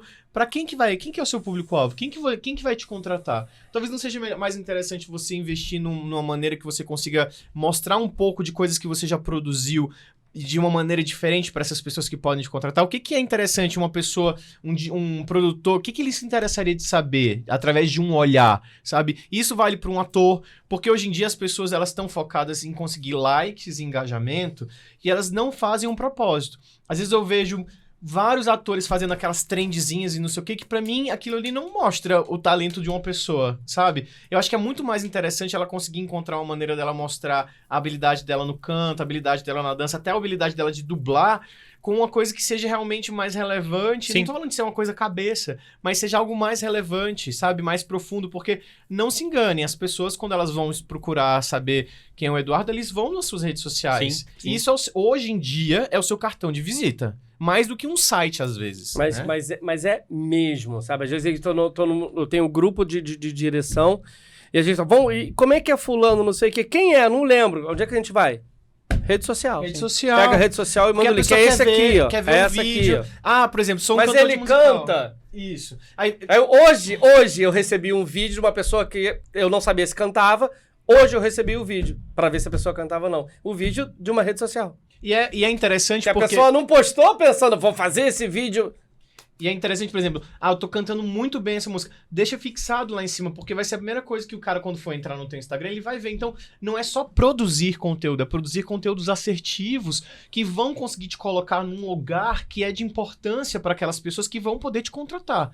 Então, assim, eu acho que é qualidade versus quantidade. Sim. Sabe? Em vez de você produzir todos os dias, talvez você criar coisas que vão ser mais relevantes. Né? E uma outra coisa, isso é importante. Tudo aquilo que você faz numa produtora, todas as produtoras sabem que você fez. Não ache que você tomou uma atitude errada numa produção. Uma produção pequenininha vai ficar nisso aqui. Não vai. A gente vai estar fazendo audição para uma peça lá do Quinto dos Infernos. E esse fulano teve esse problema aqui quando fez isso aqui. Então, pense muito bem nas atitudes que você tem dentro de um espetáculo, não importa se ele é grande, não importa se ele é pequeno, porque as coisas de uma maneira ou de outra Chegam pela fofoca, chegam pela própria produção falando, uma produção se comunica com a outra. Se a gente vai contratar uma pessoa que a gente não conhece, a gente quer buscar informações sobre essa pessoa. Eu não quero uma pessoa que dê problema na coxia, eu não quero uma pessoa que seja um problema no elenco, eu não quero uma... Então, a gente vai procurar saber, a gente vai perguntar, a gente vai olhar no currículo da pessoa, a gente vai ver o que essa pessoa fez. E as pessoas vão muito, mais do que talento, para o desenvolvimento das relações pessoais. Então, Uma boa coxia é fundamental. Uma boa coxia é fundamental. E se você, mais que você seja um super cantor, um super ator, mas você causa intriga, se você causa problema... Cara, assim, é como qualquer trabalho. Procura ser profissional. Procura ser profissional. E só pra finalizar sobre rede social... A gente não para de falar, né? Não. As pessoas hoje Mas tá ótimo. As pessoas hoje utilizam tanto o celular que elas perdem, às vezes, o senso, né? Não só quando utilizar, mas do que eu gravar, né? Então, acho que um ator ele tem que parar pra pensar, tipo, saber as regras da produtora, se eu posso gravar conteúdos com o figurino desse espetáculo. A gente vai falar de celular, porque se a gente vai falar de celular, é melhor abrir um outro capítulo. O Marcelo vai jogar várias pedras aqui. Vamos, não, a gente prefere não ser cancelado. No caso, a gente prefere Não é nem cancelado, não. É de situações de celular, que, cara, o celular é a melhor coisa do mundo, mas também é a pior. É difícil, gente, é complicado. Hoje eu falei pra orquestra sobre celular, hoje. Meu primeiro ensaio com a orquestra. Ah, é verdade. É. Porque o celular é complicado. Vocês voltam e falam de celular. Na próxima vez, Na a pauta próxima é só vez. o celular. Olha só, vocês são mega convidados a voltar. Vocês serão sempre bem-vindos aqui no nosso estúdio. Obrigado mesmo. Acho que se eu sair mega motivado, inspirado aqui por essa conversa, tenho certeza que o pessoal que tá acompanhando vai sair também tocado. Que bom. E o nosso objetivo realmente é trazer, né, o nome do podcast é nas coxias, porque a gente não quer mostrar realmente só o que está em cima do palco, na frente das cortinas. A gente quer falar também com essas pessoas, mas também com as pessoas que fazem o show acontecer. Muitas vezes eu tô no fosso, né? Na coxia, mas tudo bem. Às vezes no palco, Às vezes no palco, às vezes, né, enfim. Sempre casa. incomodado de estar no palco, porque eu não queria estar lá. Pois é, um dia, Odeio. Marcelo, um dia. Quando você tiver o seu musical de Não, dos mas tem últimos peça 10 que anos... que faz no palco. A orquestra tava toda no palco. Não, mas eu tô falando que quando o André dirigiu Os os últimos 10 anos de Marcelo Castro, você pode aparecer Eu como vou estar ator. vivo nos últimos 10 anos? Aí é com você, ele que teve a ideia. Um tributo vivo. Então, muito obrigado por estarem Obrigado aqui. a você. Agradeço Parabéns aqui. pelo podcast, Muito, parabéns pelo projeto. lindo. Muito obrigado. Longa. E pode É isso. entrar em contato comigo, eu também abro pro Castro também, que eu sei que ele é uma pessoa que é sempre aberta a falar com a gente nas redes sociais, e eu acho que é um espaço também que como vocês estão dando também pra gente poder falar sobre isso, é um espaço também que as pessoas elas possam também encontrar não só através da gente, mas através de outras pessoas aqui, isso. Afinal de contas, a gente é alegre, perfeito e forte. Não é verdade? Não. Eu sou alegre, perfeito e forte. Tchau e até a próxima. Muito obrigado, pessoal. Valeu. Valeu.